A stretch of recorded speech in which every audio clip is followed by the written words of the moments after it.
Oh, hi, everybody. Welcome to Plat on episode 26. Big episode, big number. 26 has a lot of implications in the world. We've got a guest. Ryan's joining us last minute. You know, we're rushing around, we're running around. We're all in the process of moving right now. Yeah, our communication structure in Plat chat needs some work, as we found out, because Avast was apparently unaware. I mean, it's just a mess anyway. But Ryan, thank you for joining us last minute. Much appreciated. No, it's good. Long time listener, first time caller, I think is what they say. So it's good to be on. And yeah, like genuinely a lot of stuff. It was looking a bit quiet, and then all of the stuff with the new agent came out, and so my day's been chaotic. So yeah. Yeah. I like Bren, that. Sorry for a little tangent. What the hell is the relevance of the number 26? What's the favorite thing about it? Bren, what is your favorite thing about the number 26? Don't worry about it. Yeah, see, I was going to take it there, but I was also going to mention that I like that like coy intro, the like, ooh, the camera caught me off guard. I'm just here sipping my orange juice. Just an absolute shot. Goof. Usually it's so energetic and so like insane, but I like the start to 2021 being relatively chill and just ease into it. You know, just a goofball, you know? That's what I'm known as, apparently. Self-professed goofball. Uh-huh. What are we? What? I know what we're talking about. Okay, well, let us know. Agent 14. What are we talking about? Okay. Mr. number 14, Yoru, the leaked agent. Remember when we saw those footprints in the snow? Yeah. Running around? I remember. Yeah. Well, his whole kit's been leaked, so now let's talk about it. Do you remember? I can't remember how many episodes ago it was. Like 10 episodes ago? I was saying that they're going to make an agent that fakes footsteps. Did you actually say that? Did you actually? Do you remember? See, Bren has this uncanny ability to believe that he predicted the future in the past. He frequently says that he has been prescient. Oh in yeah, the what past. did he say about 100 Thieves? Like he knew they were gonna win. He saw it in the crystal ball midsummer. Yeah, I could win first strike with 100 Thieves. I said I think they could win first strike, and then you guys went, "Oh, I don't know," and I went, "Okay, top 3." You know? Yeah, I don't think that happened, but. Here are the footsteps. But yeah, no, we were talking about Sky, or we were talking about like an agent redo of like I think Omen's abilities, or it was some like agent's abilities, and I half jokingly, in fact fully jokingly, said we were talking about Viper. Was it Viper? Yeah, it was a Viper. I was like, what if her alt faked footstep sounds? Was what I said. And what do you know? Riot's listening to me, so you know my contact information, Riot. If you need someone to assist with the design of new characters, you know I'm fucking crazy enough to do it. It's wild that they only started the development of this agent a couple weeks ago when you predicted that. That's crazy that they got it all out in time. That wraparound time frame, No, but I remember like a lot of people were speaking about Stealth for a while, weren't they? Because Stealth as an agent name was data mined ages ago, right? It was like the closed beta because a lot of people were quite panicked about it. It was something ridiculous because I remember Morello talking about it when he was part of the team and effectively Riot's Jeff Kaplan, to be honest. So like it's interesting that it's come out this way and it's not as terrifying as I think people assumed it would be. Oh, I mean, it's terrifying me. It's scaring the bollocks off of me. Really? See, that's the thing. I think it's terrifying, but in a good way. This is I'm liking it. I mean, this is the Giga Brain agent. Yeah. I mean, this is going to be whoever masters this agent first. Your YouTube channel, it's blowing up. You're gonna get signed. I mean, genuinely, like this is going to be the next high IQ, 5,000 IQ plays video agent. That's the terrifying aspect of it. Really, is that I think that the skill ceiling for what you can do with this agent seems absurd. I mean, the terrifying aspect to me is just that the YouTube algorithm is only going to be this agent when it comes to Valorant forever. Like, from now on, all you're going to be watching is highlights of people teleporting behind people and nothing personnel kid and dropping footsteps on their body and walking away. Like, that's gonna be everybody's YouTube channel for the next, I don't know, 6 months. See, it is like Omen on crack, isn't it, though, really? Yeah, it is. I mean, it's the flashes as well. It's got like CS like flashbangs that can bounce off of walls and find. Should we go through them one by one? Yeah. We probably should, or we could just. I've got the translation of the abilities as well because they were in Russian. Because of the whole. It was leaked. It's worth adding that, which always sucks with leaks, but Right. I think people are genuinely excited about it. I'll just read them out. So the first one, some of these have terrible names. The first one is Bait, which is the Footsteps one, where it's kind of like a cyber cage where you can put it down and then activate it. So you can place it down on, I don't know, like B main on bind, then go okay. rotate over to A, Yeah. set it off. I don't know if there's like a duration or like a distance that you can be for it to work. Like it's hard to see from the gameplay, but it's super cheap as well. It's only 100 credits, which was the thing that was teased on Icebox, right? So, like, Yeah. I feel like this ability could be really strong, but also it's very easy to just do nothing with it. Yeah, I love the fact that you can dead it from a distance. That to me is the big thing, because I assumed that you would only just be able to. I think you press fire to fire it off immediately, and alt fire to drop it on the floor for later detonation. I think that's what the ability description says. And if you could only dead it from where you were, then it's a big limiter to what you can actually do with it. But the fact you can trigger it from any distance away means that you could set up some pretty elaborate stuff with this agent. Yeah. I just think that the counterplay is pretty. It strikes me a little bit as like a Viper wall, in that when the Viper wall is going up, you have to respect that there could be someone lurking in behind it. Like, say they've got like a really nice Viper wall on, like, I don't know, on split A or something. As a defender, you have to be aware that there could be someone lurking in. You have to respect it. But at the same time, you're not rotating your entire team based on a Viper wall. You're not rotating your entire team based on Yoru's footsteps, especially when you know you're playing against a Yoru and you know it's a possibility. But the opposing team always has to wonder whether there could be a person there. You have to respect it. But the one aspect I like about this agent's design is that I feel like the strength of it goes up in higher skill games. Like, the more skilled your opponents are, the more this ability is impactful, which is not always the case. Like, it's actually, I think, a difficult thing to kind of manage, but it's always nice because you're not creating like this seemingly overpowered agent that's going to terrorize lower ranked games, are you? In most lower ranked games, footsteps are, I mean, ignored. Some people are just playing with fucking music on, let's be real. They're not even listening to footsteps. And the impact of it does go up. And I think there's some really interesting implications in terms of how the game is going to be played. Because you're right, Josh. Like, it is like the Viper wall, but I almost feel like you have to. There's certain the immediate usage that I thought of for this was just in your ranked games and literally dropping down. Presumably, you can drop down both two sets of footsteps. You can buy 2 instances of it, of the bait ability. Yeah. And That's an interesting point, though. I don't know whether you can set off both at once. There's a lot of, whenever we see agents like Killjoy, for example, it's hard to know like what the limitations of her ultimate were during the example video. So we don't really know the limitations of this. I don't know whether you would be able to set off 2 at once. I think one unique example of this is like you see it a little bit with like breaches or killjoys where they'll use their ultimates to bait onto a site where the rest of the team will be, I don't know, attacking B on ascent instead of A. But they'd use the Rolling Thunder on like A main, try to sort of suggest that they're attacking that way. With these steps, you can sort of add to it a little bit more, or at least it makes that A player a bit more like, well, we're just seeing the breach utility, we're just seeing the ultimate, so it was used to just try and bait us across. But if they hear footsteps and multiple footsteps, now they're like, that could be other people, or that could just be this bait ability. Like, it's going to be so good to watch it. Eccles had a banging tweet that I put in the live chat channel where he said, gold players quaking in their boots, dropping ults on these steps, man. It's going to be comedy. Just the idea of just someone throwing steps towards you and you're just panicking in rank, throwing out ults towards it. I think there's going to be some amazing moments like that, especially at lower levels where people really do think that it's a person coming towards them.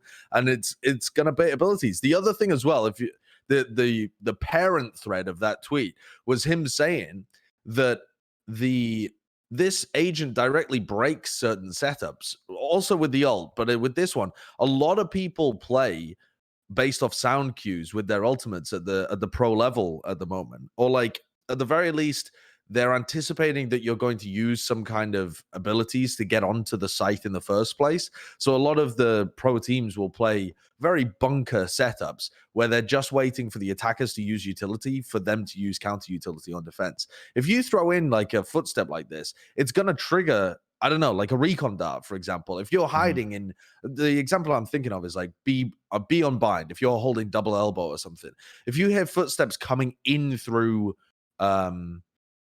long, and you can hear that they're about to pass around the corner, it's likely that you're going to use some counter utility. Or like down short on A bind, you might be forced to use your paranoia as an omen because you don't quite know what the timing is anymore. And there's these weird niche scenarios where if you're playing against Yoru, some of the setups just don't really work anymore because you are waiting for sound cues to kind of trigger your own util. You have to kind of like default more on the default more on the defense on the attack. I'm mixing it up now. It's confusing me, but generally, I guess it's the sense of if you're an attacking team, you can't just try and run like a B split because you need to make sure that a Yoru doesn't actually push down A, for example. There's a lot of cases where you as an attacker now need to be a bit more patient to know if you're being baited, if you're being pushed. Like, I think it's an agent that is obviously going to be really cool on the attack, but I think especially with some teams being very passive on the defense, they can easily use this to their advantage by having these steps going through, I don't know, like showers on bind to push to see if it could get a bit more utility out, like you said. And then you kind of know roughly where teams are going to go. So it is one of those agents that I don't necessarily think it's going to break the meta, but you have to get wise to it fast, or you're just not going to be able to know how to default around the game anymore because it just sort of breaks the timings on everything. I think he could be a mainstay, though, honestly, in terms of agents. Even if what you're saying about him being inherently, I hope I'm not misconstruing your point, Ryan, but like about it, being sort of less effective, I suppose, on defense with the footsteps. But I still think it's going to be a mainstay just because of his ability to fuck up rotation timings. Like, a lot of this game is based off of the timings of when you think people are going to be in one place or the other, and his teleport is something that. Correct me if I'm wrong, but the way it works is you can place it. It can go in a distance, and you can detonate it later to TP to it, right? Yeah. It's something that you can set up in advance. And there's a lot of his kit is all kind of just messing up people with rotations. Like that TP is crazy. It is crazy. I mean, people are going to be setting up like fake footsteps and a TP, and like. At the beginning of the game, when people don't know about this agent very well, they're going to be like peeking around the corner to see where the footsteps, and they're like, "Oh, don't worry, it's just the Yoru." And then you miss the fact there's a little teleport beacon flying along the ground, and suddenly the steps are actually indicative of where he is. He's teleported to his position. There's so much outplay potential with this guy. It's crazy. Yeah, whoever figures him out first in pro play. Your movements. There's going to be a period of time where that individual is just going to be rolling through teams. I mean, there's going to be a period of time where players are going to have to adapt to just what exactly this agent can do, which is break your brain when you're trying to hold. The teleporter, though, I feel like it must be breakable. If it isn't breakable, right? I mean, some people in my chat yesterday were saying that it isn't, but I feel like that it has to be in order for it to be balanced, doesn't it? Because otherwise, can't you imagine just sending in the teleport to like the back of a bomb site? And what do you do as a defender when there's just a teleport thing going behind you? If you can't break it, you're like, well, he could come behind me at any point, but I have to keep watching forwards because that's where the team is. Like, if you can't break it like a boombot or like a drone or like anything else, how do you counterplay it? Like, it would just be like a shrouded step. It? Like, it could be like Omen shrouded step, where if you use it badly, you teleport and you're just like, certainly looking at it now. Give it a sec. So yeah, there is like a second way you can just teleport. People can obviously hear you. I think a lot of this stuff, the counterplay to it is it's very loud. The footsteps, as dumb as it sound pretty like fat. They sound very different to normal footsteps. So if you are close enough to hear them, you might be able to sort of tell the difference and go, oh, these are fake footsteps. And so I feel like there's a lot of stuff where if you get it wrong, you're going to look an idiot, much like a lot of Omen's utility used to be. You saw players like Kreia, for example, getting away with murder before, but now we can't do that anymore for Ninjas in Pajamas because people are wise to it. But I like the fact that Get Right announces he's coming to Valorant, and then we get this crazy lurking agent in the game. He must be creaming himself right now, considering how good this agent seems to be for that playstyle. But also, like Subrosa, Steel, they could move over to something like this too. I'm not convinced this is a lurker though. I actually don't think. I think this is just a straight up entry guy. Yeah.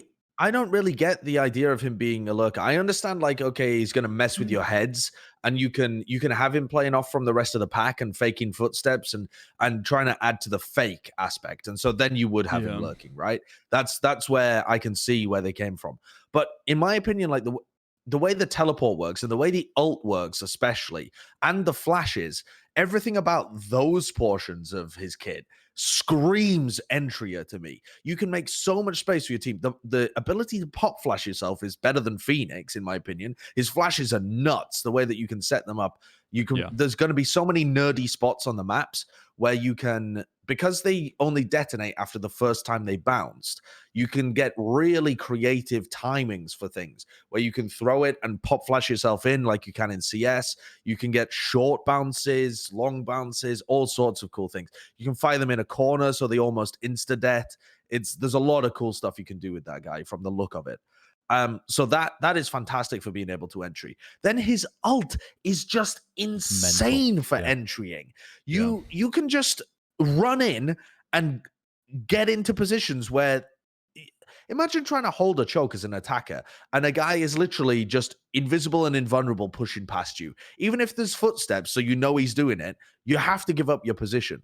You're and you're getting info for your team the entire time. You're threatened from behind. I mean, in theory, we don't know that he can see agents, but I think he probably can. I feel like it just is a higher value Omen ult, honestly. Oh yeah, yeah. Or like I was even thinking about it because the Omen ult TP, which is used, I mean, it's used kind of to threaten, I guess, the flank almost as well on certain sites, and also the idea of gaining information. But this character is, I mean, it's just insane. You can get into a position that you know is safe because you can't be shot out of this. You can't be stopped. And like you said, Josh, you're gaining information the entire time, and you move faster as well. I mean, you can use. There's so much. The more we talk about this, the more this agent does seem like it was just made for FaZe Clan. Just like W players. Yeah.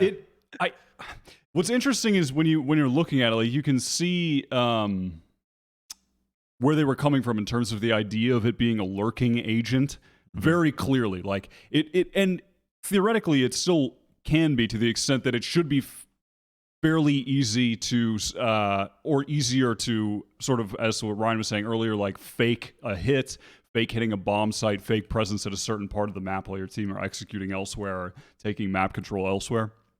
But yeah, then on the other side, you can just entry with him. I mean, it seems unbelievably viable for really all situations. Like where, also in terms of map dependency, I mean, where would this even be bad? I'm struggling to think of that. I don't feel like there's much of his kit that is map dependent, really. Well, I think and having such a powerful flash. I mean, this might be the best flash in the game right now. Oh, it is. I think it is. I think it's once people just figure out places, yeah. Yeah, I think it's just like with all of the utility that they have available to them, I think that's the strongest thing from everything that you've mentioned. But I guess Split is probably a map where I could see it maybe not working as well, just because I think where he's the strongest is areas like, I think Bind is a really good example, because not only have you got all of the teleport plays that you could do maybe with the steps, with the teleport, it's just a great kind of map if you're at least attacking, going, oh, we're going A, Psych actually, no, we're going B, or we're going to rotate around again. Same with Haven, but I think with Split, it feels that you have to very much dedicate one way or the other. And even if you suddenly try to burst go in A, there's usually somebody on the defense at least sitting rather passively waiting for that to happen, right? So that and Icebox, I think, are similar because... Yeah, I completely agree with you about Split. I think with that's a good point. This particular agent, it's probably the weakest map, I suppose, because there's, like you said, there's less avenues of attack. I think smaller map. Big maps like Haven, I think is just going to be busted on. I think you're going to be able to send a lot of the foot. Like it's already it's kind of like attacker side in a way where the defenders are just spread so thin, and you see some teams just opting into just gamble stacks on certain areas where they will just give up a site.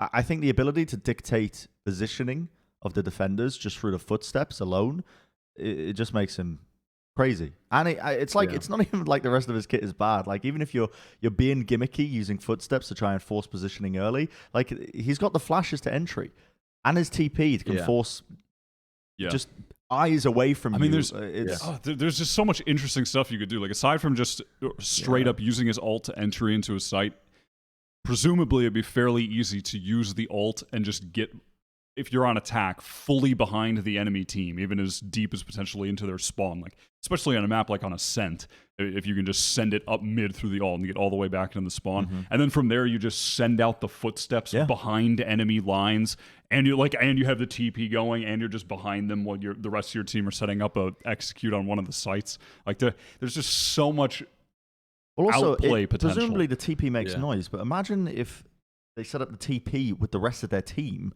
and he ults into the back of a site, and then just TP's out of there. You know what I mean? Or at least like ults into. I'm thinking like in terms of maybe. I'm thinking of Haven every time when I'm thinking about this agent. But like, imagine they just go into their spawn side on defense on Haven and just threaten the concept that he could be there backstabbing.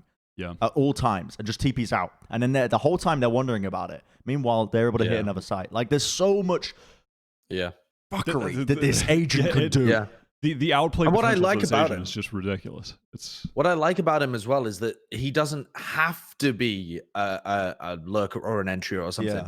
When I'm thinking about him, I'm comparing him to Phoenix a lot of the time, not because of not because I think he's just gonna entry or just because he has a flash or something like that, but because I feel like that's the person that you would take out of compositions a lot of the time in order to play him.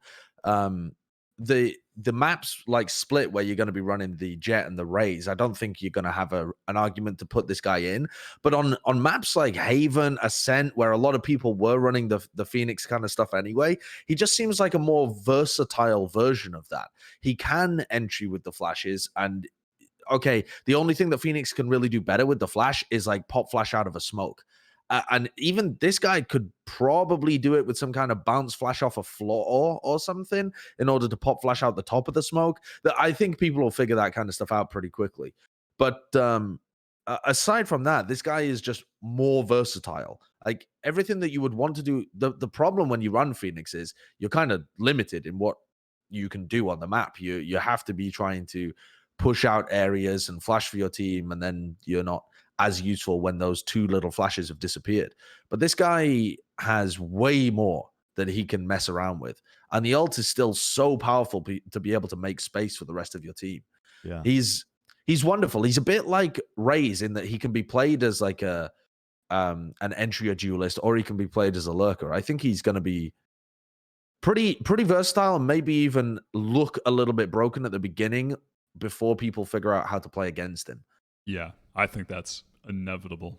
There's going to be someone who just breaks this agent at the very beginning, and that individual is gonna make the agent look mega broken for the first. And they'll get 100K subs on YouTube. Yeah, like Flights, Flex Ninja, those kind of people. I think as well, what's nice about it is it's such a unique duelist as well. Like duelist, I think so far have been very hold W, tried to outfrag the enemy player, and there's some really good agents in Valorant as well, like Omen, which we've been talking about, where they're a control. It's probably the most boring passive role, but you can still do some pretty smart stuff with it, and there's a lot of satisfaction watching somebody do well with it. And it's similar here. You don't need to necessarily have the best aim to work with a duelist like him.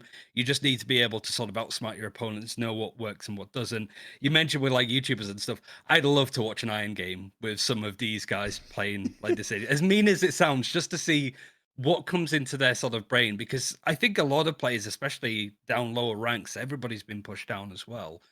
They are quite smart, know their way around like hero shooters, for example, but their mechanics in a attack shooter aren't as good. So genuinely, we might see some pleasant surprises with people actually playing this agent. So a really nice addition. I'm actually impressed that Riot have been able to do another on the face of it, too OP to have in a tactical shooter idea. But you're looking and go, okay, yeah, it's really strong, it's really potent, but it doesn't seem as bad. It's the same with like Killjoy's turret, as I've been Yeah, saying as well. that's a good question though, because I think there's going to be people watching this and generally watching the Agent League who are going, "This is bonkers broken. I can't believe they're not like freaking out about it." That isn't my impression, but I want to hear from you guys. Like, why don't you think that this is OP? I heard people throwing around the terms power creep, invisible and invulnerable, as if this guy was going to kill the game. But playing Yu-Gi-Oh. I think power creep's a reasonable term though to be using here, because we're literally just talking about Phoenix being made redundant. I don't think that's necessarily true though. Phoenix to me, more than anything, kind of strikes me as like one of the first agents that they thought of, that they really developed, because he's fairly bare bones when you then look towards everything they've added since. I think that there are other. I mean, if Yoru was already in the game and they were just adding Rays, I mean, would we say that that was power creep? Because I think they're about. I mean, Rays is unbelievably powerful. I mean, Rays was insane when they first added her to the game. Yeah, she was. Yeah, she was utterly broken. 2 grenades. She was the only like broken new agent, really. Yeah, all the others have been really well balanced, actually. I don't think there has been power creep in this game in a general sense, because the newer agents have been like, I mean, it's not like Reyna and Sky and Killjoy have broken the game. They're not even played that much more than their counterparts. I'm not worried for the same reason that I've been worried about Killjoy and Sky, and then once they've actually been released, Riot have done a good job of counterbalancing the kind of that OP factor with a lot of outplay potential. Like with Killjoy, it's I think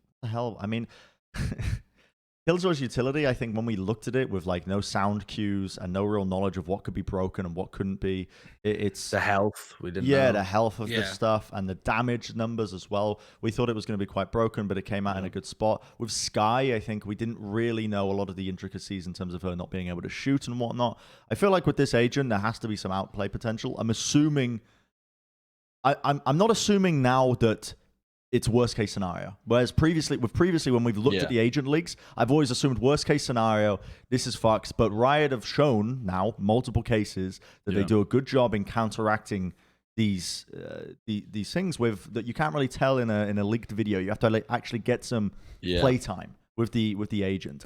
I'm not too worried about it. Riot have I don't know, they've earned, not that this, I'm saying this like this matters to Riot in any way. I was going to say, like, Riot have earned some cachet with me, like as if they give, like, could they give a shit? Take it to a bank. But really though, at least at the moment, when I'm looking at these new agents, I'm like, all right, that seems really good. A lot of outplay potential, might be very good, but also they added an agent with a turret, and it's completely fine. That has given me some leeway looking at the new agents, because I still think it's astounding that they were able to balance a turret agent in this game. And it was pretty much fine out the gate. Like, they've been pretty much fine with all the agents out the gate as well, except for Raze. Yeah. And they nerfed her pretty quickly, and now she's in a fair spot. Sage as well. Yeah, sure. But in terms of like the new one-off releases.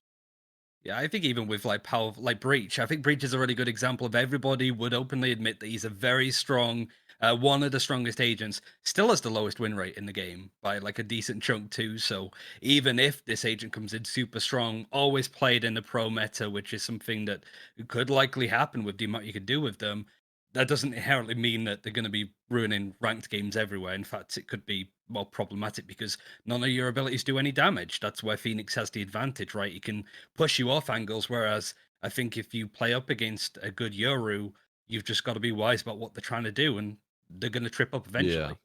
Yeah, that's the thing. When I look at this agent, maybe it's my own personal experiences of playing video games for years, but I don't see the outplay potential. I see my fail montages, and I know that I will be TPing behind people and being like, nothing personal. Oh, I fucking died because I made a loud noise. Oh, wait, let me put out these footsteps, and I'm getting caught with abilities in my hand again, and someone's just run around the corner and killed me.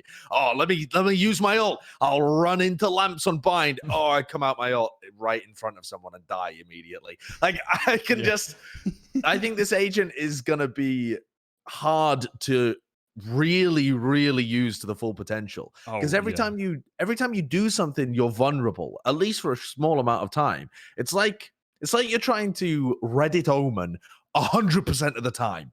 And you are inevitably going to fail. Don't showcase my fail videos. Thank you very much. What is this? Not required. I don't know what this is. Yeah, it is. This is way too. Wait. Oh my god! Oh my god! See that there is a good play that went wrong. And did you got to quit? I mean, did you got to actually close the game? Hold up. Hold my! Hold up. Why did you actually getting CS code? Why did you swing your mouse? He thought he got the kill and wanted to move on to the next person. Okay, sure. Because I TP'd in, right? So I'm expecting multiple to be coming from C long. So I'm trying to get the kill and like snap my crosshair back over to C long. But I didn't. Look how many bullets just give her a haircut. It's unreal. Yeah. Hold on. Anyway, this is what I would do with this new agent. As well. I know it was a great TP. Well, I was going to ask you. You don't even go to just log out. You got to sign out completely. You are just so done with the game. You're just going to like never go on that account again by signing out. Sign out and exit. Yeah, I think overall though, I think we all seem pretty happy with this agent leak. Cool. All things considered, I think our expectations are quite tempered.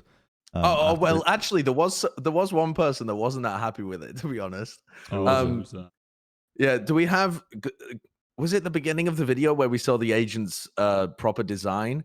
Because I heard Curtis saying that he looks like a dweeb. Was the wording that he used? He looks like a rejected Tekken character.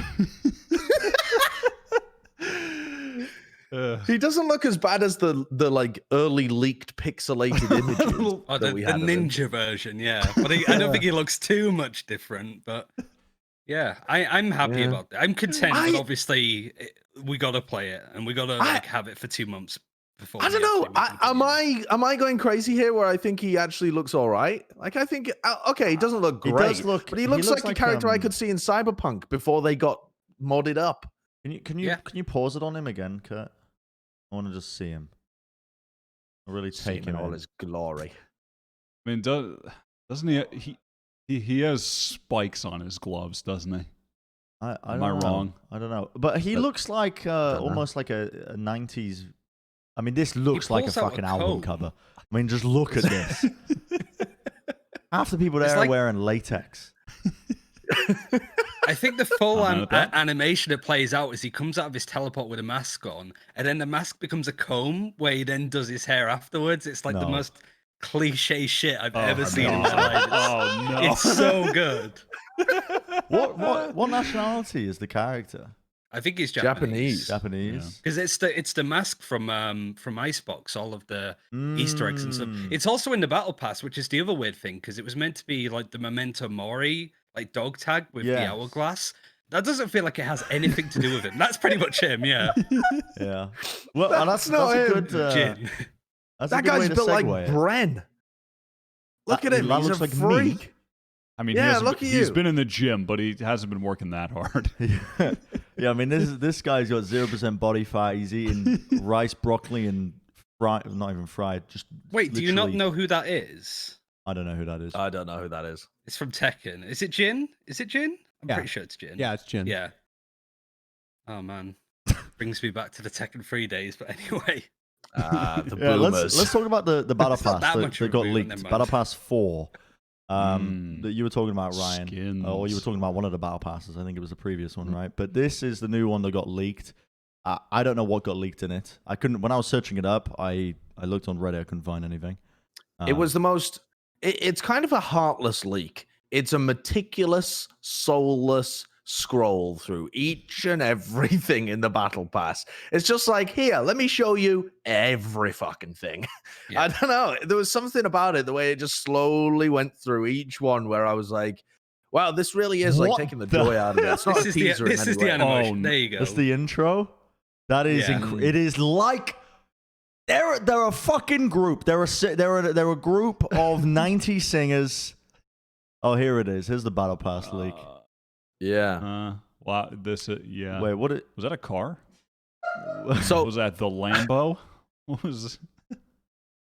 I kind of I like guess that it's like Bucky. yeah. So Bucky, these anybody? skins, they seem to be going for a different approach where they're a lot more varied throughout, right?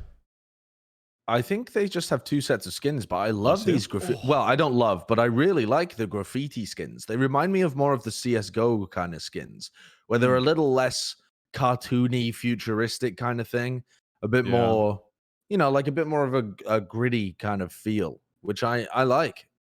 Yeah. Like, okay, that one literally had bang written on the side of it, so maybe not, but some of them feel a bit better. Okay, yeah, that's got bang bang and a squid, so maybe it is still cartoony. They're not bad. It's like a rejected prop from Suicide Squad. I Joker's shotgun. quite like it. I quite like it, honestly. I don't know. I think it's kind of cool. I don't think it's that bad. The some of the skins have been really not that good. I mean, keep the video rolling. Yeah, keep it going. I want to see a little bit more. There's a bunch of these though. I don't like these skins though. They're like green and I almost spit out my The water. skin review. You're just you're What? trade jobs for a License. day like this. Hold up. It's just Can we- the car again. What was that? It was just the nameplate. There it is. Yeah, just that. Yeah, but every is agent 19. has one. To be fair, that is a Gotta have terrible it in. picture of him. I mean, I just that's like the passport photo they take of you, where you're desperate to get it removed and updated as soon as it comes around, but it's locked in for the next 10 years. I think it's the hair. Oh God. It's the There's something silhouette about of the that. hair. Yeah, the hair from It's the the front just looks. There's something about it just doesn't look quite right. All right, keep it going, Kurt. It does look kind of dorky. it does Henry. look like one of those pictures where, like, suddenly coming into the US, where you get it on the bit of like paper and you have to give it at the end. I've forgotten the whole process, Yeah. but like, it just it's not a nice. I'm not a picture. fan of these toxic bumblebee skins either. I don't like the look. I mean, they're okay, but they're so basic to me, these ones. I think the graffiti ones are much better than these ones. They're like You think these are Killjoy basic? themed. Yeah, I mean they're just black and yellow with some green toxic stuff in. And that's I don't know. It doesn't get me going at all. It's not interesting. I don't get like me yellow going. as a color. Fuck yellow. Doesn't get you going, huh? Uh-huh. No, no. What else have we got? Yeah. I think it's just keep playing and we'll yeah, just look just through keep. it. Yeah. I just realized it's not called season 4. It's called episode 2, act 1. Yes. Oh, yeah. I wonder as well then if we get like a new cinematic as well, because it's a new episode, or whether we yeah. get different stuff that way. Because we were Oh, supposed to yeah, get I a new bet we map, will. but we got that early. So I'm curious at what comes in with a new episode, right? And Yeah, I think yeah. with the image at the start of the main screen, maybe there's something with because there's like Jett on there, there's Phoenix, there's Viper, so maybe there's a cinematic with those 5 in. Who knows? But Oh, they yeah, usually only that'd be like a couple of sick. minutes, right? So Yeah, that would be sick. I am looking forward to and really want more of that from Valorant, more of the cinematics. Look, and that is all nice. type That stuff. op skin, in my opinion, go back? is I missed it. is, I mean, is I'm just- nice. Missing absolutely everything. There it is. Oh yeah, I like it. I think quite that's like pretty that. I nice. like that one. Yep. Do quite I like could it. see myself rocking that. I was wondering. I was like, God, there's a lot of Cyrillic in this battle pass, isn't there? And I remember this was in Russian. You just thought the battle pass happened to be Cyrillic. Yeah, I thought that all the skins were called just Cyrillic characters. I don't know. Oh, I Wow. like that. That's cute. Little Yep, boombot. That Okay. that got me. That's the. Oh, yep, what does the that's knife best one look so like far. at the end? I mean, how much? Oh, the let's knife looks quite let's keep nice. the video going. The knife is the bumblebee kind of knife, and I think it looks pretty decent. But I don't like any of the other bumblebee skins. That okay? Age of Ultron. Yeah, It's like Cypher from Pokemon. That's the vibe I get. The anticipation is killing I mean, me. we usually do like 45-minute videos. I hope we still do it, but yeah. That looks good. I like It's got pew written on the barrel. Pew, pew, pew, pew, pew, pew, pew. If it had burr, that would be a different thing. Yeah. Like that's true, actually. Yeah, it should really have burr, shouldn't it? Pew Maybe isn't it's on really the other side. noise. Maybe. What else was there? What a Radiant Some Knight. more 10 Radianite? tomatoes. Holy moly! I think these are just so. I prefer the other like episode 3. inspired. The That's what it Serenity reminds me Phantom. of. This particular design of like like a toy brand that's based off a 2006 insect Saturday morning show. Yeah, You yeah, know what I yeah. mean? It's yeah, like, it's sentient insects. It's like a sentient very- insects from space. It's very precise. I think there was a show called like Bug Wars or something. I don't know what it was called. So people, it was like a Power Are you Rangers thinking of spin-off. Bugs Life? No, not Bugs Life. It was called like Bugs War, but it reminds me of kind of like this, the design of it. It's kind of nostalgic for the 2000s, is what I feel like when I look at this. Yeah, that's skin. a good. That's a good call. It looks like things Thunderbird 2. out. That's what it looks like. It looks like Oh, Thunderbird yeah. 2 Yeah. with the yeah. big green like Yeah. craft. Yeah. All right, roll Yeah, the yeah. tape. Whenever I think I of just the wanna early see this 2000s, now. I think of Bug Wars. That'll really Yeah. get nostalgia flooding. Stop Oh, on here's the 48 knife. because this is Oh, meant here's to be the a knife. new. I think What that's is like a 48? randomizer choose your gun. Wait, Like what? number 48 is usually when it's like a teaser to the new agent, right? You had like the Killjoy Oh, one. is you had it? it almost always is. So this is a teaser to Agent 15 afterwards. So What, the randomized weapon? no. The one in the center of the image, the card. So this is just a normal one. It's This one, That one? like the monolith, yeah. Yeah, the monolith. I think we're delayed Oh. when we're talking to Kurt, so it's He's just I'm trying- just sleep deprived. Stop sorry. now! Stop now! No. it's the monolith Yeah, one. yeah, yeah. But I mean, is there anything in that? I can't make head nor tail of that. Bro, maybe, I think they're just jumping on the COVID trends. You know, keep seeing those monoliths popping up everywhere, and people are stealing them. maybe that's all just a great augmented reality Ah. teaser game. Oh, Yeah. I thought you were going to say it's like the Valorant marketing scheme. It could be the Valorant Like when marketing. Fortnite Yeah, that's what I'm put the saying. burger out in the desert. Anybody remember that? Yeah. Or just Fortnite me? put a burger Yeah, in the desert. Yeah, they Games. did. Epic Games Yeah. put the burger head from the Durr Burger in Greasy Grove. They put a burger head out in the desert and paid a photographer to like pretend to find it. Like, oh, I was just doing a shoot Oh, out in the no. desert and I found this burger head. What is this? It's just a Fortnite burger. I don't That's know. incredible. Just throwing ideas out there. Yeah. Maybe. Roll the footage. And the knife is just okay. It's just a knife. Yeah. I mean, it's I mean, all insect based. I can't question look is- at this and not see a bumblebee and a Question stinger. is, what is the animation? You know? I don't think it's insect based. Josh, I You're think telling me it's, like the look at that classic. classic. You look at this knife in the classic, and you're telling me that doesn't look like a fucking the stinger of a hornet or something. no, and it's then supposed to be the- like the very classic kind of radiation color scheme, like a toxic radiation color scheme, because you get the white and black, not the white and black, the yellow and black barrels, toxic, and inside is Yeah. like green stuff. It's like that's synonymous with what people think of Yeah. when they think of like radiation, you know? Yeah, That- I that's quite what it's like the supposed to design of be. this knife. It's just the color scheme doesn't get me going. It looks Yeah. like it's from a transformer Dude, that we get it, transforms Sean. into a John Deere tractor. It really just looks like that same sort of color scheme. Josh really wants to let us know that these skins just really don't Don't get get him him going. going. You know Color what? yellow really doesn't get Josh's engine revved Yeah. up. What You know, were like gonna say, Kurt? like a leveler on for like anything Yeah, you spirit want to level. level. Oh yeah. Yeah. Oh my God, yeah, it's just a looks like spirit level. leveler. It's a pointy spirit level. Well, I think what's important is what It is the doesn't get Josh's animation. going. No, That's what's well, yeah, important. that as well. It does just. You're like a bull, Josh. Doesn't the color yellow like turn off bulls? No, bulls are colorblind. They're Oh, are just they? pissed off because you're waving a rag in their face and trying to stab them with a sword. Are you sure bulls are colorblind? We've never seen a bull's eyes through them. We would never know, would we? Wow, and that's the only way to know whether things are colorblind. How would we know? Anyway, can so bulls smell? How will we know if we haven't smelt through the bull's nose? Anyway, just ask the bull if he's colorblind and see what he says. We've I just can't lie.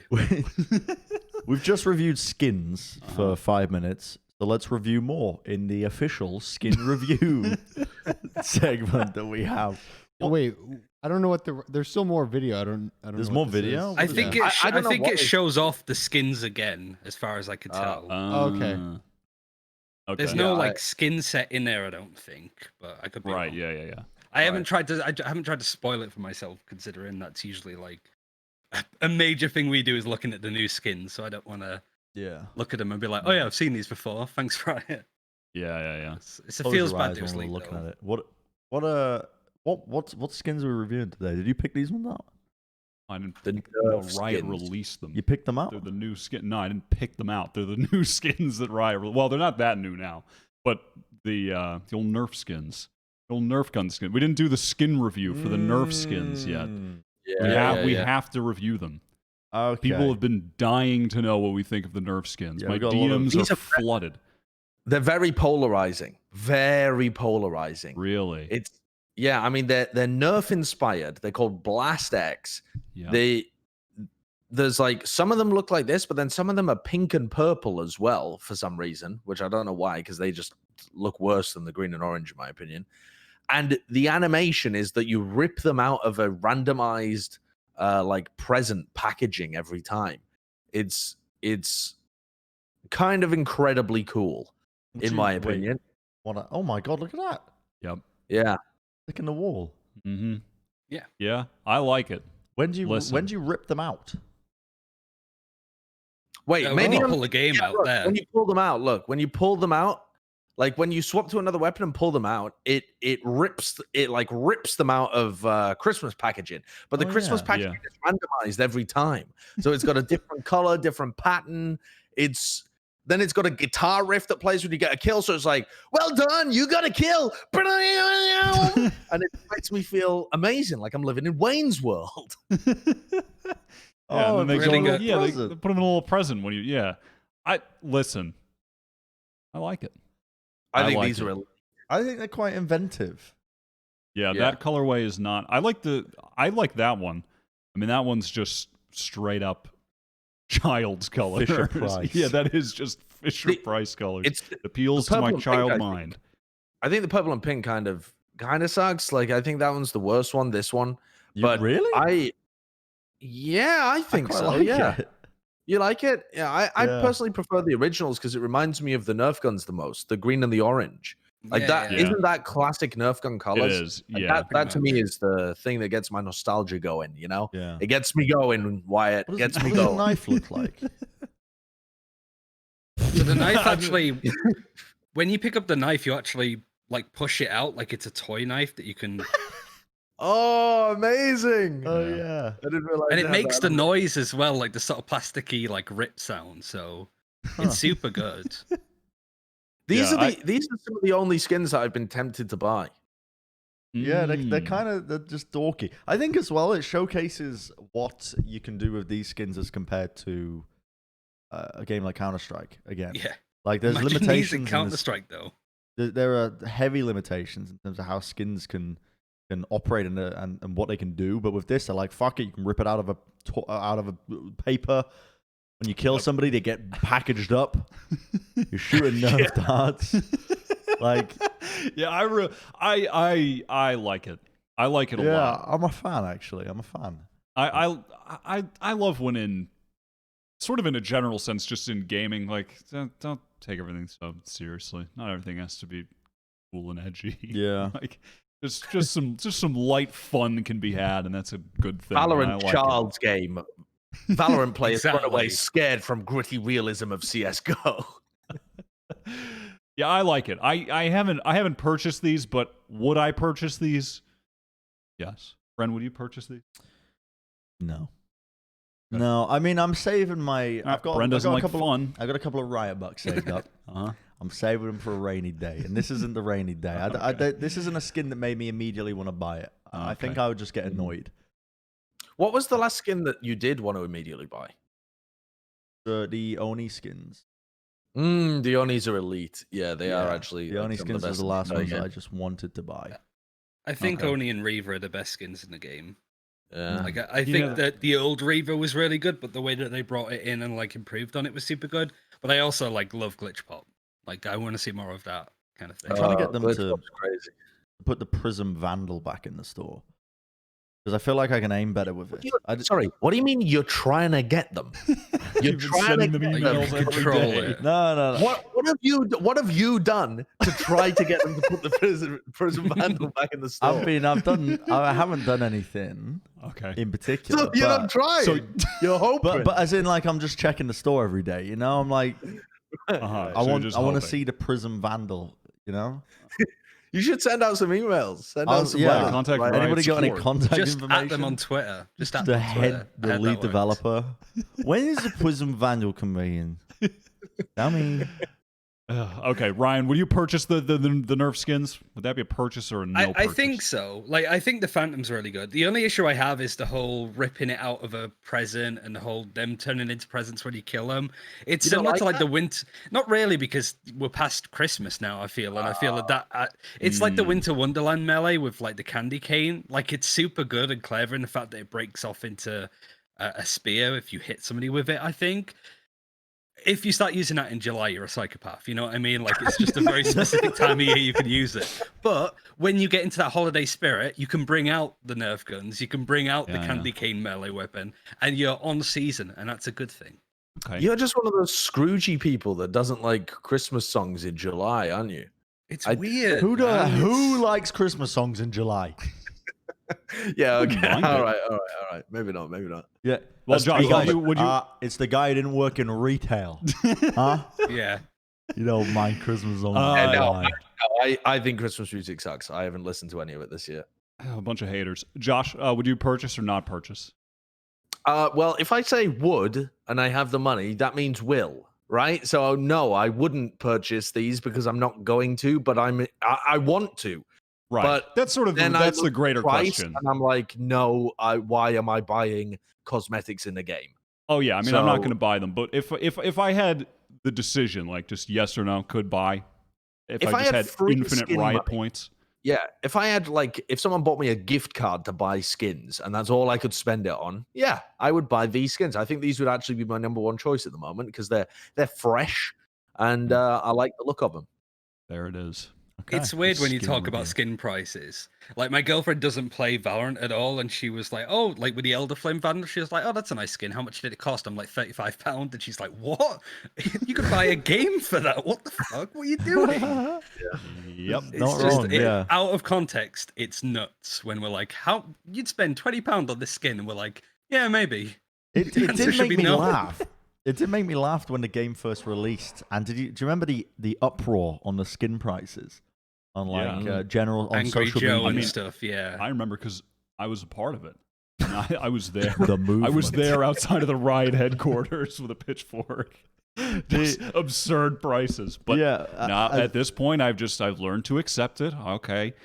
Rag and Vandal, yes, honey, I'll purchase this for $35. Yeah, I mean, I don't know. I feel like with skin prices, that's the thing that they're just gonna, if they're not making money on it, they're just gonna find the price point that makes the most money, and then set it at that. And if people are buying it, then they're buying it. You know, a post on Tumblr isn't gonna change things, unfortunately. Yeah, you're it's right. like people don't think that they take data. And try and maximize their profits. Like every company is going to do that. Is going to try and adjust based on what the demand for their product is. If people They've got to be selling them. Yeah. Oh, I mean, I didn't want to buy any skins. I was going to put my foot down. and now, if Valorant was released as like a PS5 game, I bought 2 copies just in skins. So, I mean, it's disastrous, really. Okay, moving on. Let's end this. Where have we been? What have we been doing with our time? Huh? Talking about skins. Very weird. A lot of skin talk. So some more serious news from the Tier 2 section of North America, which is yeah.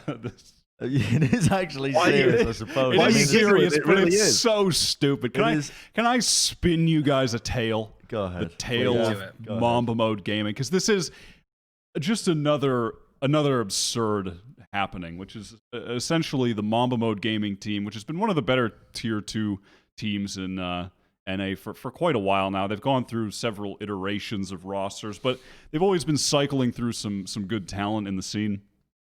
And their roster, they have left Mamba Mode Gaming. They are no longer with Mamba Mode Gaming, as there was a breach in one of the clauses in their contract. They were able to exit, as the owner of Mamba Mode Gaming just went MIA for 2 weeks. Wasn't responding to players, wasn't responding to other staff messages.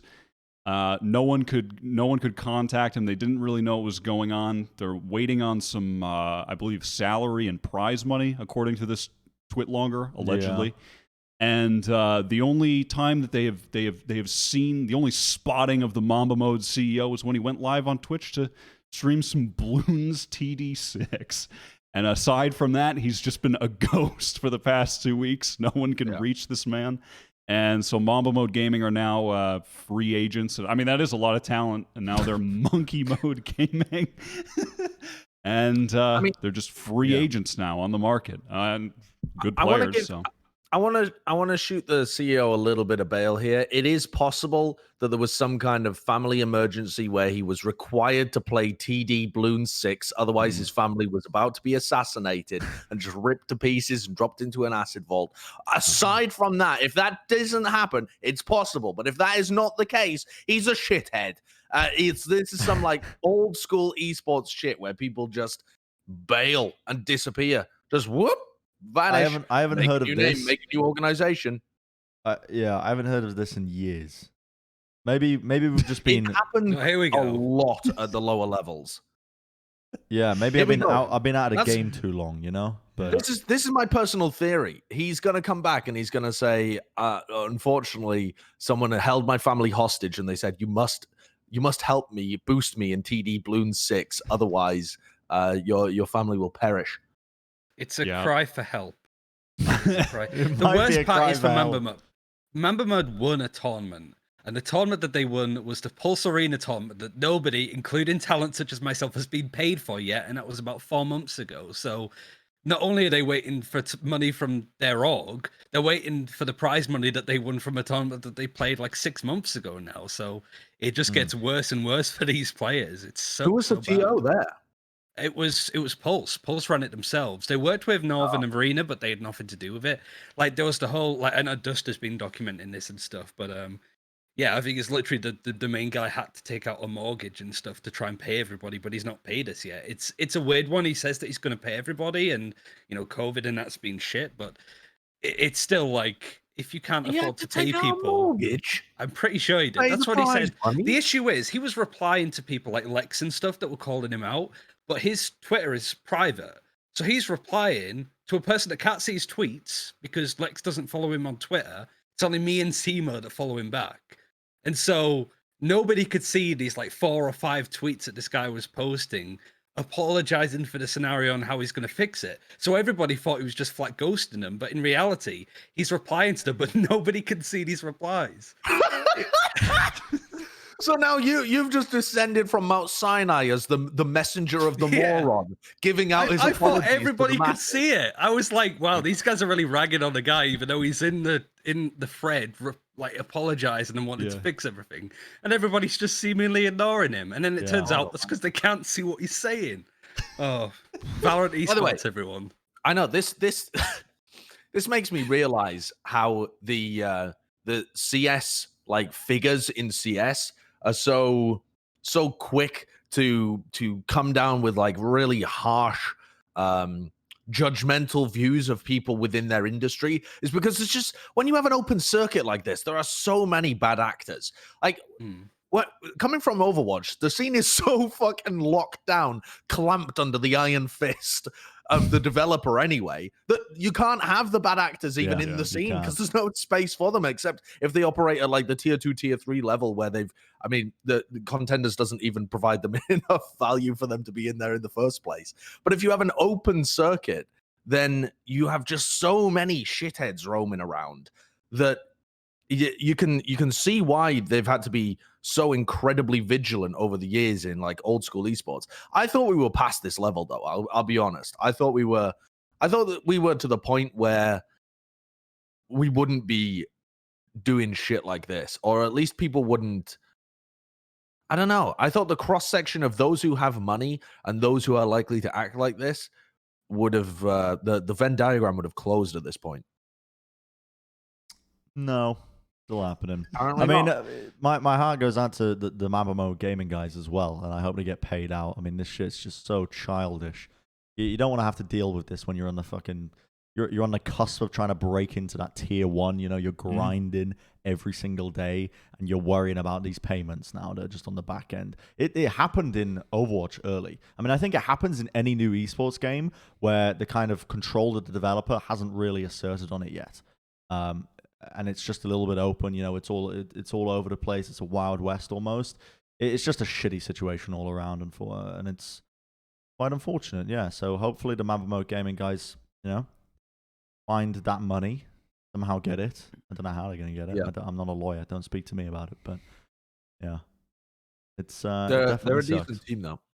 Yeah, and really good. It's not so much that they're a decent team. They're like an interesting collective of players because they keep cycling through better players and better players that they then pass on to other teams. So yeah, like we did. Like they didn't even have a buyout for we did. They just let him go to play for different teams. It didn't really amount which I to thought much was, in the end, but I thought it was a good thing. gesture. Like I was like, oh yeah, this Mamba Mode CEO, good guy. It turns out I wasn't intending on paying him anyway, so it doesn't matter if he let him go or not. Christ. Genuinely, that's the reason, isn't it? It's like, yeah, sure, fuck off. I mean, I'm about to fuck off anyway, so what does it matter? It's fucking your soul is swapped with Thorin in a brief moment there. Yeah, it really did, didn't it? You need to get the big jacket and just sort of sit there in the duffel coat. I'm merely a pretender. Okay, the next topic we've got is the Movistar Riders, and they have disbanded. A little. Yeah, I just like how you keep pronouncing. It sounds like you keep saying Movistar Riders. Something about Movistar. No, I mean it's a Spanish org, right? Yeah, it is. Yes.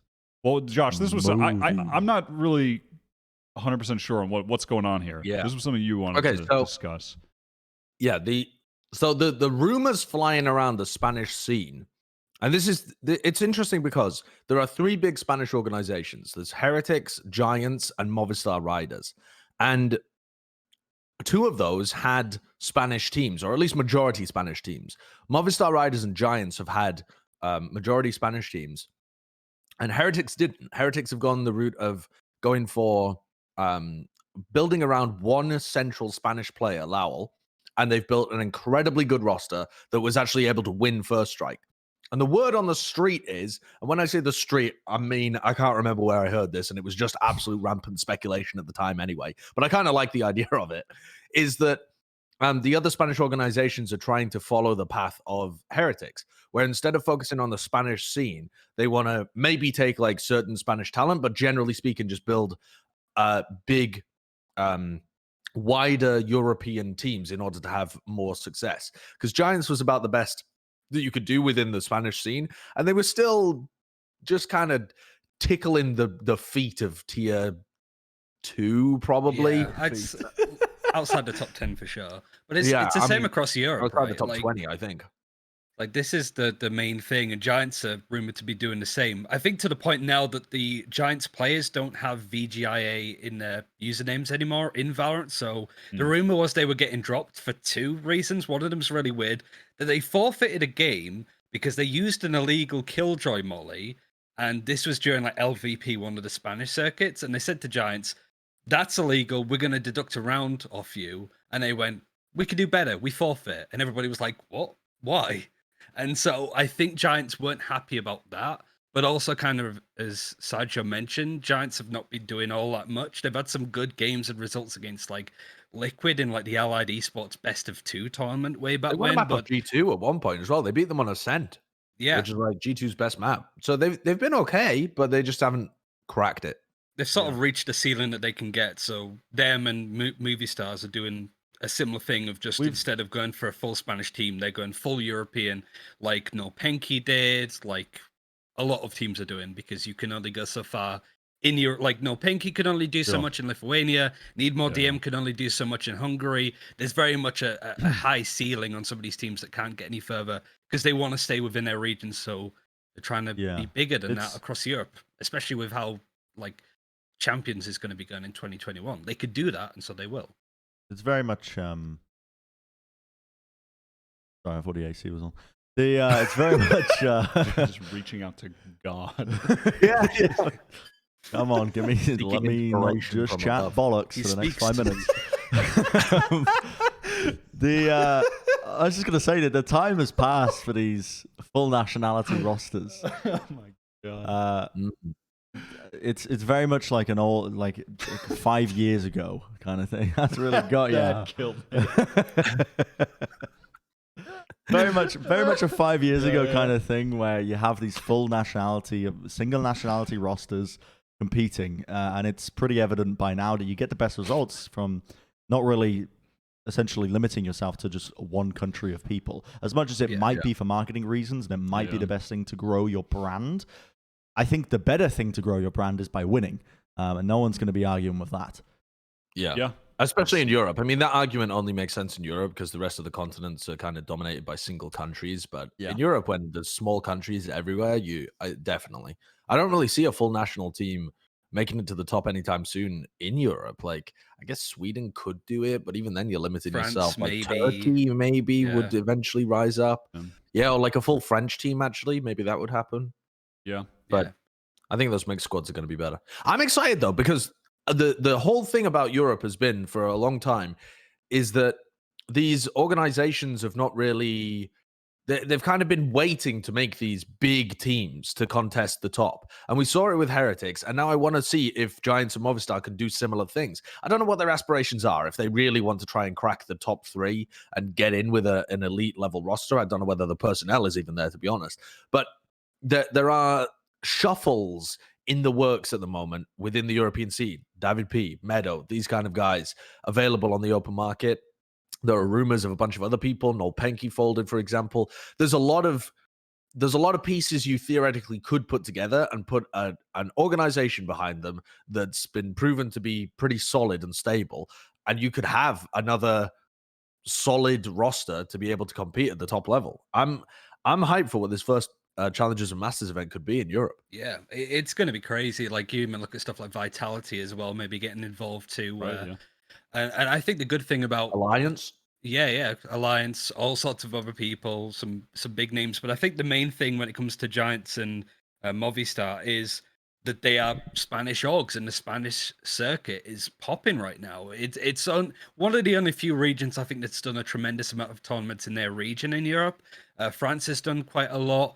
You get like a couple of monthly things for like the Nordic region and for sort of Germany, Switzerland, all that kind of stuff. But there was like 5 Spanish tournaments, and Heretics won them all, as well as First Strike. So it really is a testament of you want to be playing in these tournaments, even if they are super small, to just get used to the motions, get that experience. And I think if you have a little mini circuit with a decent Giants roster that could be, say, like the Orgless team, which had like Happy on it and Pipson and stuff, which is the general rumor of where they could be going based off the whole Meddo Davidp tweet that came out from Pipson's stream.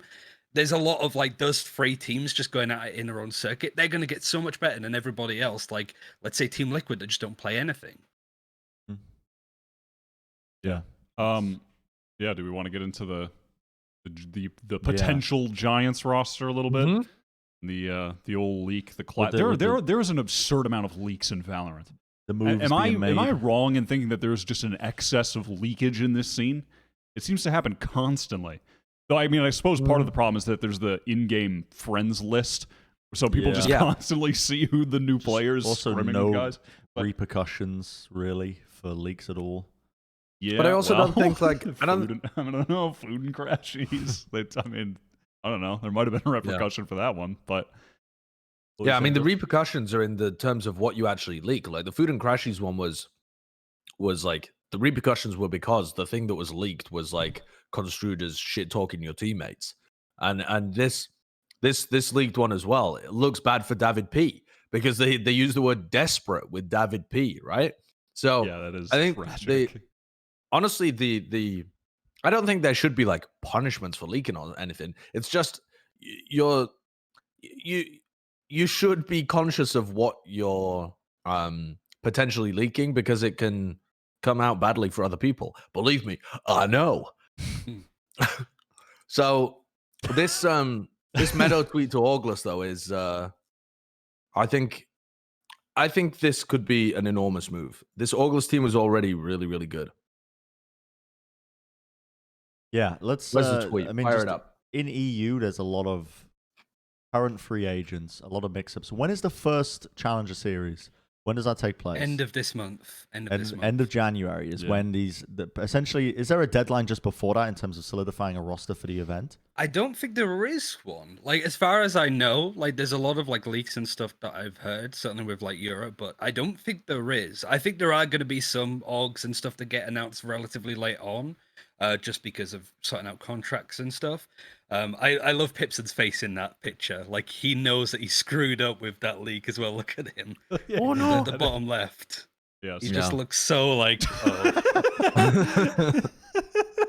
But it is crazy, and I do feel bad for Davidp. He has been a bit of a villain for Europe as well, but like I think especially him and Meddo with how poorly I suppose G2 and FPX did in First Strike by not winning it, basically. I think it has cast a little bit of doubt. I feel on Meddo as well, because nobody really expected Meddo to be a player that you would drop, right? And then suddenly there's these kind of likes, wait, if FPX didn't like him, maybe there's something wrong with him. So even a top tier player like Meddo might struggle to find a place on a team, certainly when there's a lot of really good Sentinel players in Europe as well. But Davidp, he did what he could to stay in G2, right? He tried to IGL, he tried to play Sage, he tried to play Breach, he played whatever was meta, whatever was needed. And I think because of that, whilst he had pretty decent stats on this agent, he didn't really build an identity for himself other than, you know, just lurking, trying to push aggressively on the defense, but being punished for it. So I feel bad for him almost, even though he has painted himself to be kind of a villain of the scene. I don't get that villain of the scene thing. I see it repeated on Reddit quite a bit as well, and people being like, "Oh, this is what you get for being arrogant." When was Davidp a villain? He's always struck me as just a cute boy. I know there was some like toxicity or drama from CS or something, but he's like, I don't know, like how could you not be endeared towards Davidp's story? Doesn't he? You're giggling about it, but doesn't he just come across as like cute and wholesome? Yeah, have I got the wrong? Come across, for me, yeah. This is the first I've heard that he's arrogant or a bit of a villain. I don't know where does it come from. I remember the thing that he said about Guild after the disqualifying. Like he said something that was very much, whilst everybody else I think on G2 was kind of like it was a bit of a weird situation, so we'll go around it. It was almost like Davidp was gloating a little bit, as far as I could tell. But also, yeah, the stuff from Counter-Strike with Heretics and just taking a slot in, I can't remember what it was now, the MDL or something. He took the slot away from Heretics or something. I don't really know the drama all that well, but I think it is just being around those Counter-Strike people that kind of go, this is a person that's, you know, sort of made his bed and he's going to sleep in it. And again, like, I think a lot of people do him dirty. I think a lot of people assume that he's not a good Breach when he was decent. I think that Ascent game against Heretics was the worst he looked because he kept pushing on the defense, he kept dying, and that was the reason why Heretics won against him, just because he kept doing that in particular. But that's how he's always played, and it was the first time really it was punished. So I think it's very easy for players like this. Then. Yeah, and I think it's very easy. It's like Soulcast as well, right? That it's easy when it all goes wrong to just pile it up on one player. And I think Davidp has been that, and the fact that we have people memeing on him right now, being desperate to find a team, is unwarranted because he has been maybe not like a top 20 player in Europe or anything like that, but he's been consistent. And I think I would more than that top with 20. G2. I think I would. Oh, of the world, I was thinking 20. like. Oh right, yeah. But I think Davidp is a really good player. I think he's just really struggled with like finding his position in the meta when Sage dropped out of it. I think he was just like so good at that he hadn't really diversified, and he didn't have a role on G2 because they really needed an IGL. He just didn't fit. But it would be dumb if he didn't find a team. Like if he actually doesn't find a team for the next wave of Masters challenges, etc., you're just leaving a player that's had proven success, that's been able to at least at some level IGL. Maybe he wasn't the right IGL for G2, but you know that he can capably do it in some circumstances. And he's like, I hate to use this argument, but it's just more evidence of how good he is. He's have you seen the like elo tracker that all of the streamers into their Valorant games at the moment? That's a really cool plugin. Yeah. It's yeah, for anyone who doesn't know, it gives you an actual number for what your elo is. It pulls from the Wyatt API and tells you what your rank is, like specifically. And Davidp's a ridiculous one. Yeah, he's 2773. So what this means is Radiant is 2100, and every 100 RP you are up, you gain like another rank up. So in theory, he'd be at like, if Radiant had extra ranks, he'd be at Radiant 6 right now. Yeah. Yeah, he'd be in Radiant 6. Like if it was like Immortal 1, Immortal 2, Immortal 3, Radiant 1, Radiant 2, Radiant 3, Radiant 4, Radiant 5, Radiant 6. The guy's pounding currently.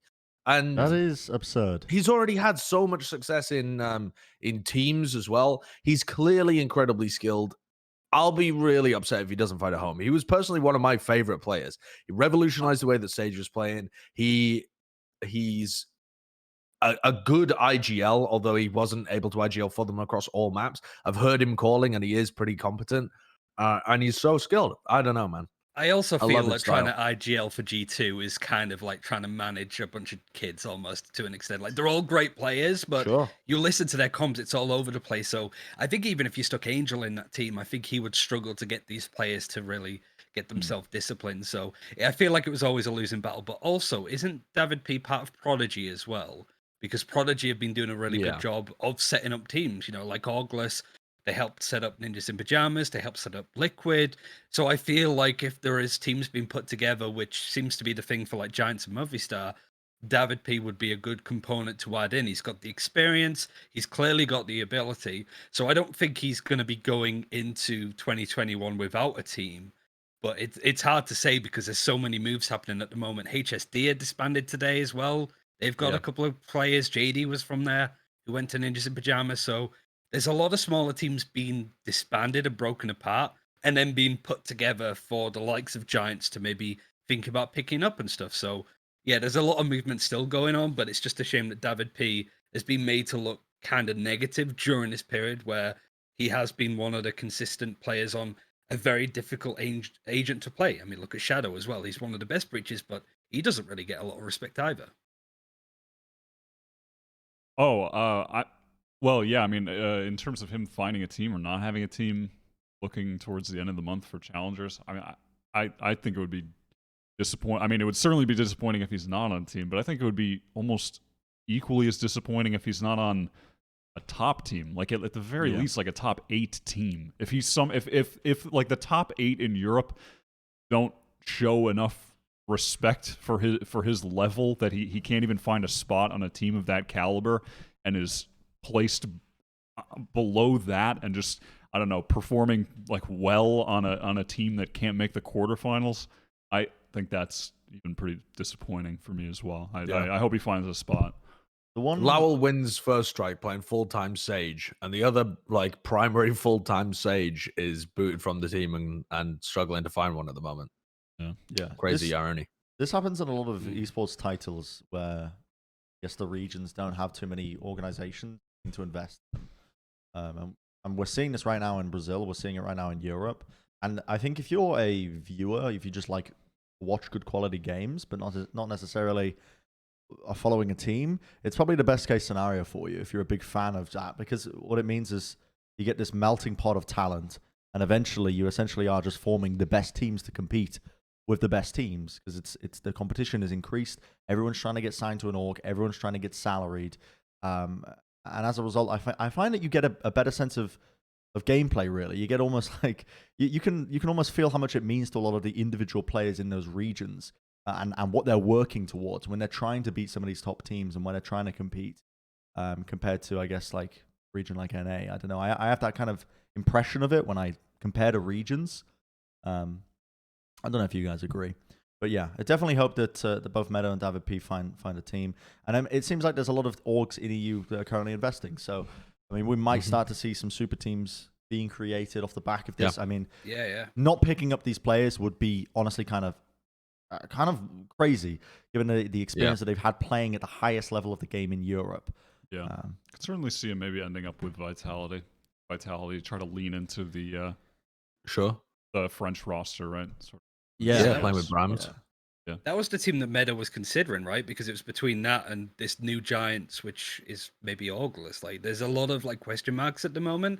But I think as well, with people saying that he's toxic, he might be like that in the team environment. We just don't know. I feel like there's a lot of like stuff that we don't necessarily see. Maybe, yeah. Like, it feels like that's a constant thing that comes up without any clear indication of this is the reason why people call him toxic. So I think that's just a Reddit narrative, though, because the G2 stream with their comms like all the time. I must have listened to 20 hours of G2 comms or something like that, and I've never heard Davidp be toxic at any point. He's just always a very good teammate, from what I've heard. So unless he is like behind the scenes when they're not streaming, and he's just like got a different personality for that, I would be really surprised if he was. Yeah. Well, I kind of briefly touched on it, but we can talk about it a little bit more. Let's do some global power ranking. Rate some of these teams across the world.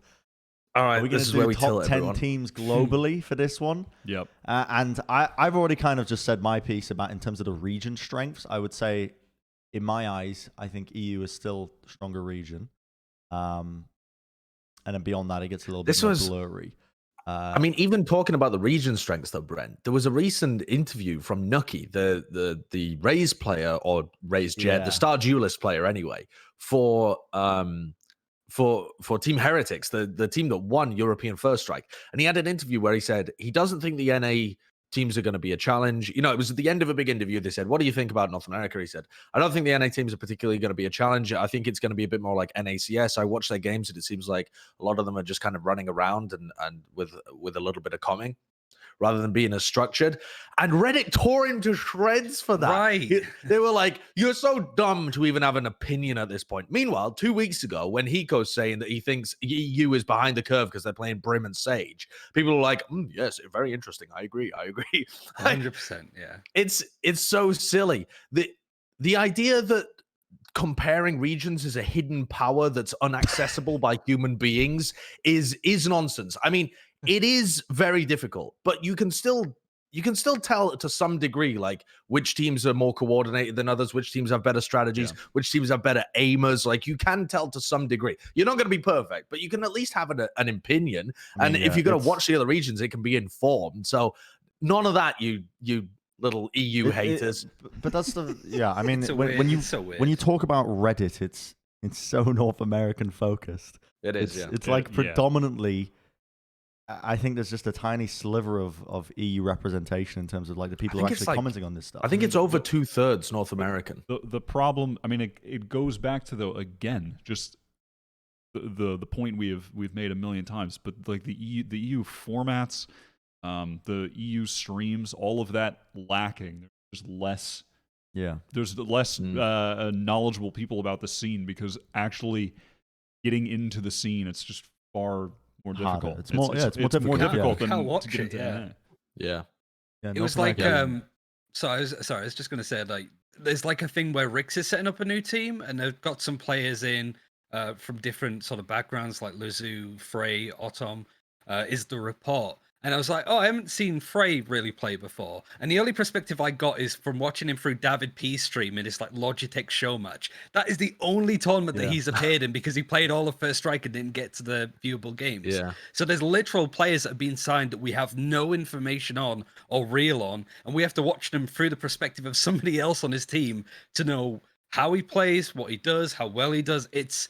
We're very lucky to, I guess, have websites like VLR.gg and stuff to actually see the stats. Otherwise, we would have nothing on how these guys play. So, yeah, with any luck, that changes in 2021. Add a replay viewer, please. Yeah, as we jump into these power rankings as well, though, it's important to note that I can see the comments for this kind of segment of just people.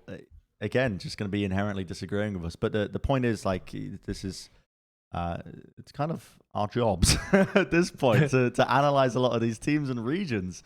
And part of being an analyst is trying to recognize any biases you might have towards particular things and trying to negate it and just looking objectively at the teams and regions.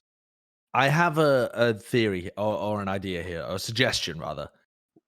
Why don't we put teams in tiers first and then try and order them within the tiers? Because then we do like a multi-pronged approach where we give people, because I think true rankings are almost never like realistic, because at the end of the day, the second, third best team can still win the tournament and end up coming out on top, even if they were actually the third.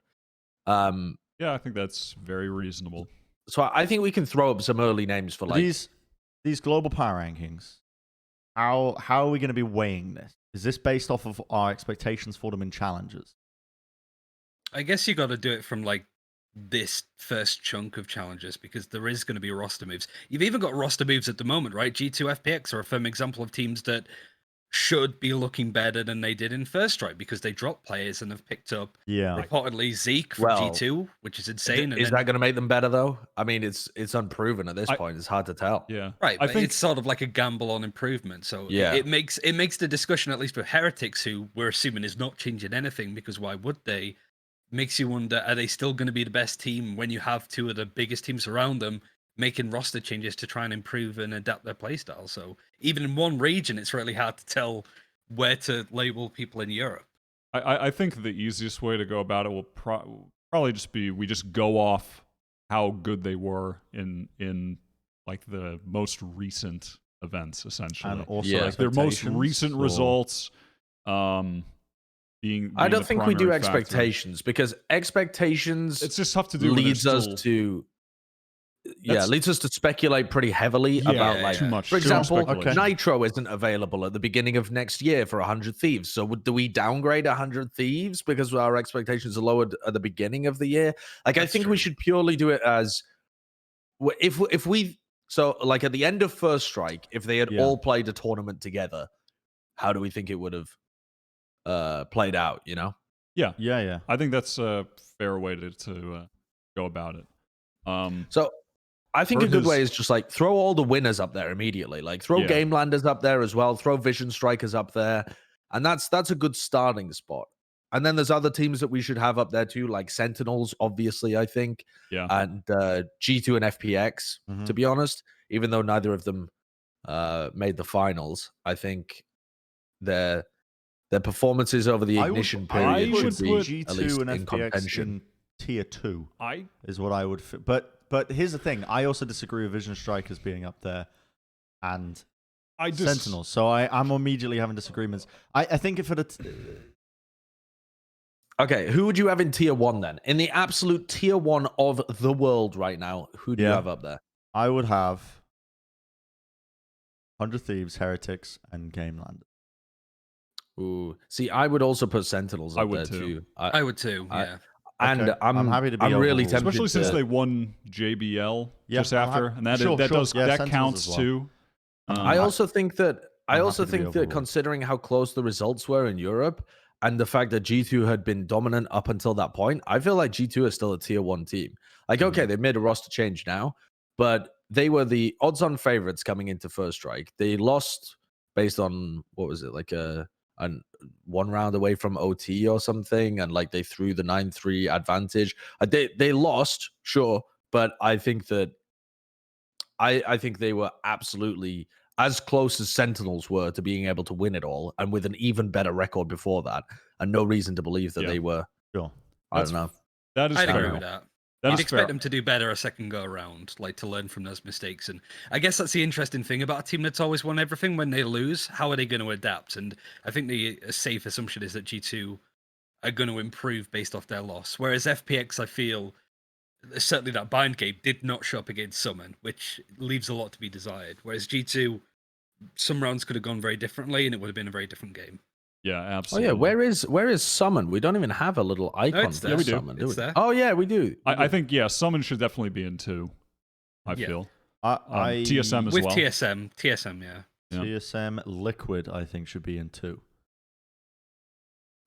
I'm always wondering about Liquid because I mean the same argument can be made for Liquid as can be made for G2. To be honest, they were like Yes, inches agreed, away yeah. from being able to beat Heretics, and they look very impressive. But the actual data we always have on Liquid is so spotty. We only saw them in I think 2 matches over the course of First Strike. Right, we saw them in their qualifier match where they played against Prodigy, I want to say, but like August. I might be wrong there though, honestly.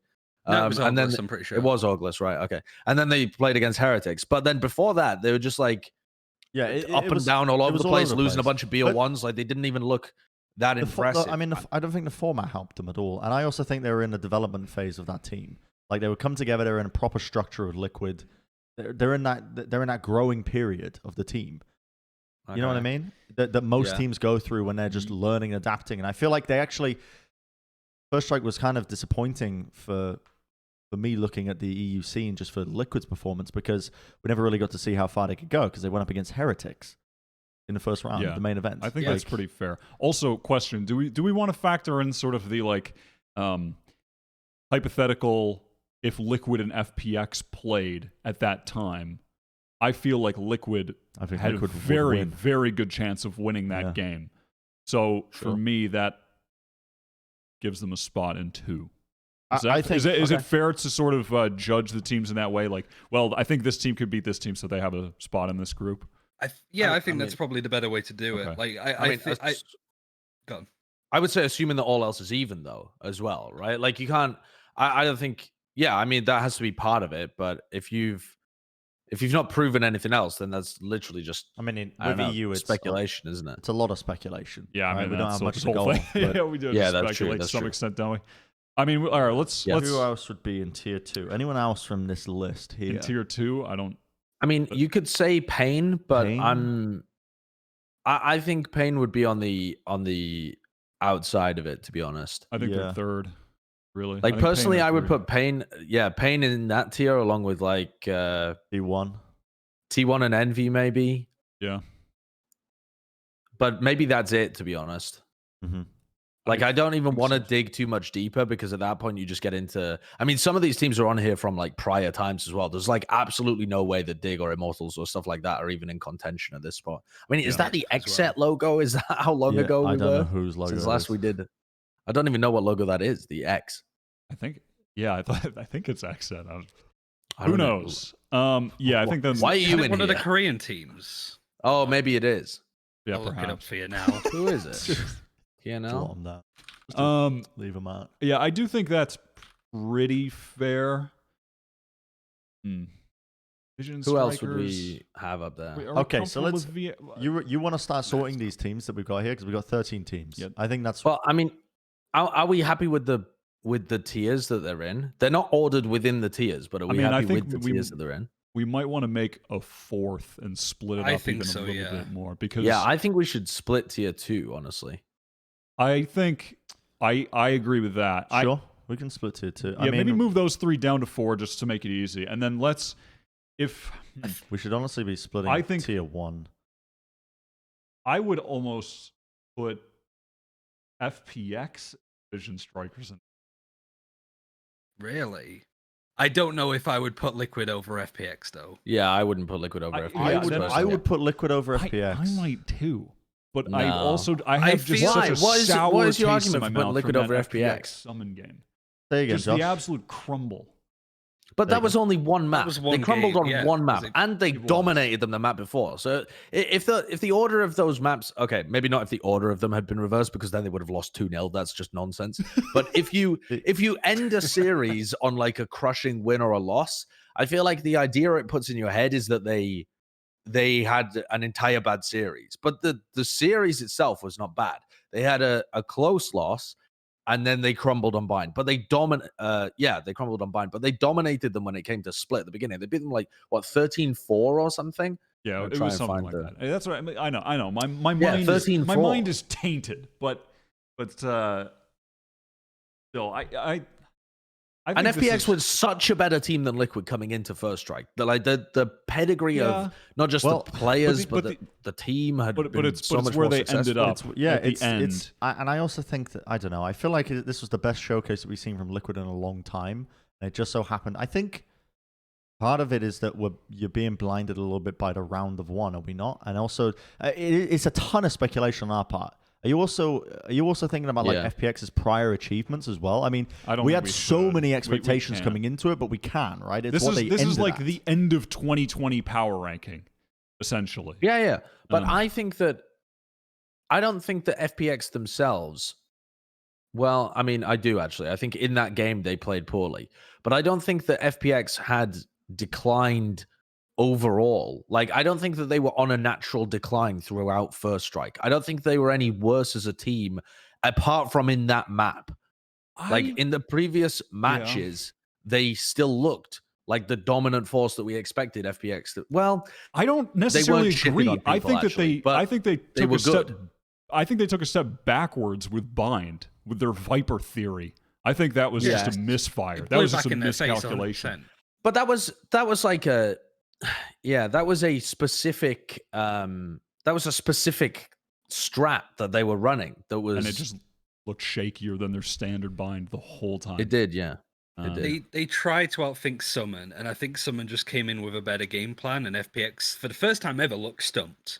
And I think that's a testament to how good Summon looked. But I also think that the series made Summon look pretty inconsistent. I think if FPX was in the final against Heretics, it would have been a lot closer, because the only map that Summon took was Icebox, and Heretics scrimmed it 3 weeks beforehand, and that was the only time they ever played that map, because they banned it every other opportunity. The only time they were ever going to play on that map is if they got to the finals, right? So I would sort of agree with keeping Summon over FPX, but I would say that they belong in the same tier, honestly. I would move FPX up to 2. Or move Summon down, honestly. Like, both of those work. I feel like they're both so good at what they do, but the way that they play Valorant is so open to just screwing up, honestly. And considering how often we've seen FPX in comparison to Summon at that level, the fact that we only saw that once from FPX, for me, suggests that it happens. All the good teams have bad games. That was just a one-off for FPX. It all comes down to, do you think it was a bad game one-off from FPX? Or do you think that this is going to be a continued trend? Yeah, I don't think it's indicative of a continued trend. What I do think is that people started to figure out FPX's style, so they felt inclined to go over to stuff like the Viper on Bind. Like, they wanted to run different stuff because their slow, methodical style had been pretty heavily counter-stratted in their prior games against top teams. But I don't think that makes them a bad team. I think they just got read in that circumstance. But do I think? I mean, we're comparing them to their peers here. We're not comparing them to the best in the world. We're comparing them to TSM, Summon, Vision Strikers, Liquid. Like, I think they have way more evidence of success than Liquid does. Is that what we're going off of, though, with these power rankings? Just prior results and like the we know what they're capable of. I mean, we haven't seen enough of Liquid, I feel like. No, we haven't. But that's the thing. You haven't seen enough of them, and the games that you have seen have themselves been up and down. Like I'm sure that people in the comment section are going to be mauling at the idea, because this is the fucking Reddit narrative of Liquid being like potentially above FPX when they had to get carried by Scream, who dropped 39 kills, etc., etc. But the reality of that is that there was a couple of players on that team that didn't play very well in that series, and especially in that final map. The individual players like got outplayed by the Heretics guys at the end there, and that they were one round that's away. pretty similar to me to the FPX scenario, because even though FPX completely crumbled and they lost like 13-6, the manner in which that final map went down is pretty similar between that and Liquid. It's just that they had still the semblance of the strat to be able to get screaming enough kills. Yeah, I think as much as I want to put Liquid above, I think it's almost based off of the speculation of just what we expect and also the ups and downs we've seen. It's almost better to place them lower than what they could be than higher than what they could be. You know what I mean? I'd agree. Yeah. I think that's reasonable, though. I cannot get it out of my mind. Liquid were one round away. They threw away a 2v5, and that one round win, that would have been it. That would have been it. They would have been Heretics. This list would look completely different. Yeah, it would. But we won't know until the Challenger Series, honestly. But that's why. To be honest, the thing is as well, as much as we're trying to divide this tier 2, I think there's a great argument for Vision Strikers being in the tier 2 as well. The more we try and divide it, the more I'm thinking we should just throw all 5 teams in tier 2 together. Because Vision Strikers themselves, like, we can make arguments for the fact that they're not as mechanically gifted as the other teams in this division, but their level of insane, or the fact that like more loose teams or teams that try and push them and take aim duels against them and face more often are more likely to disrupt their setups, whatever, the counter stratting, there's arguments you can make against Vision Strikers. At the same time, they're on a 45 map win streak, or match win streak rather. They have been demolishing their opponents, and they are the tactically best team in the world. Those are the facts of the case, and you can only beat who's in front of you. I feel like at worst you have to give them the respect of being in the secondary tier. Yeah, I'll allow it, but I'll allow it. You just don't see it happening. Do you think they'd get beaten by all the other teams in the tier 2? When I'm just looking at tier 2, it's like, all right, TSM. God, I think Drone and Sabrosa would just eat their riflers up like a little snack. Summon, I think that's closer game. I think Summon and FPX are the type bias there. Like, you would not have guessed someone to do that well, but I guess that's the whole, aspect of them, right? It's just they came out of nowhere and did well. They said that they would do a decent job. Yeah. But I think with Vision Strikers as well, they're just so iconic that you would assume that on a main stage like this, that they would have something for the other regions and would run rings around people in the way that they play. That's my thing, is that Vision Strikers use new stuff in every final. Like when they got to the final, they were saving strats all the way up to the First Strike finals.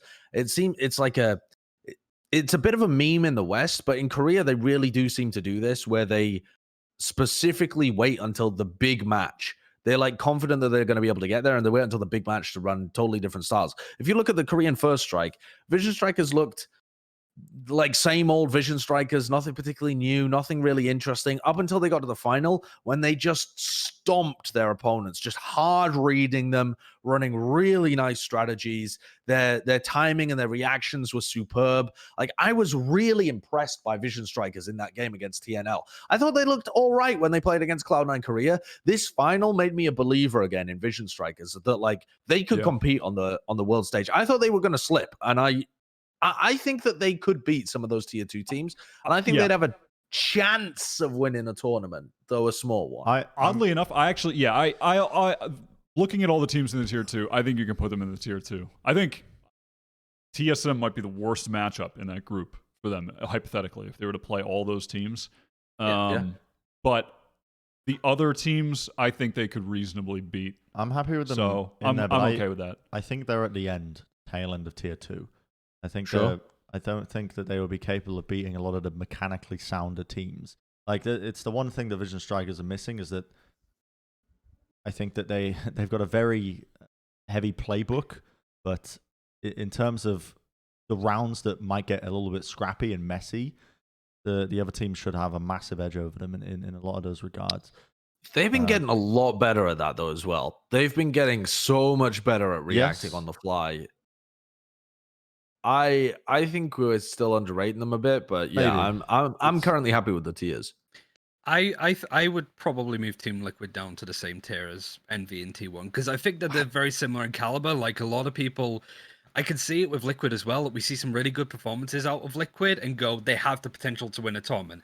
I was saying the same thing about NV, and then NV just imploded during the First Strike, like, semifinals, was it, where they just did not show the same caliber of play. And I feel like it's a similar expectation and a similar sort of stance, as well as T1, that just, they look better and better each time they play, but they are also open to just completely falling off the wagon and embarrassing themselves in some cases. I think this is the big split between me and Ryan and Wyatt and Bren, is that I think me and Ryan are viewing the Liquid Heretics game as a bit of an overperformance for Liquid. Like, we don't have enough data yet, and I think we're interpreting it as a bit of an overperformance, whereas you guys are like, that was their actual performance and they nearly beat Heretics. They must be incredible. To me, it looked like an overperformance because they were getting tactically beaten at pretty much every turn by Heretics when it came down to the maps themselves, and they pulled out some magical rounds to be able to stay in it. To me, when I watched that game, Heretics were like the solid constant the entire time, and Liquid oscillated between flopping tactically and pulling out magic to be able to beat them, and managed to keep it close in that way. But they were always against the measuring stick of just Heretics being the consistently excellent team the entire time, and sometimes Liquid would outperform them and sometimes they wouldn't. So to me, when I watched that match, I got the impression that it was like, I'm not sure if you played that match like 10 times out, Liquid actually win 5 of them, even though they were only 1 round away, you know? Like, that's what you might expect, but I don't think that's actually the case. I think Heretics win quite a lot more than Liquid would. I think as well, it's kind of like you'll look at it and go, oh, if Eccles or Soulcast as well, he was scapegoated in those games. Like, if they just got a couple more kills, it might have been different. They played really well. Certainly when you look at like the amount of assists that they both got, and considering that Eccles was literally behind the screen pretty much the entire time going, I'll flash you in, don't worry, go on, sort of like setting him up individually. And then Soulcast obviously getting a lot of assists because of the Sova. They did have a good game. Like, yeah, they could have got a lot more frags. The scoreboard Stevens could be a bit more like appeased with their performance, but it was a really good showing from Team Liquid. It's just hindsight. Nobody expected Heretics to win the tournament from that point. So certainly like a month after First Strike, you look at it and go, Team Liquid weren't that bad, actually. Like, that was a decent performance. I was always expecting in the run-up to the First Strike event, though, that the Team Liquid have been improving. Like, as much as we haven't got any game tape to go off of that, maybe it's here's the thing, it's my bias when it comes to coaching.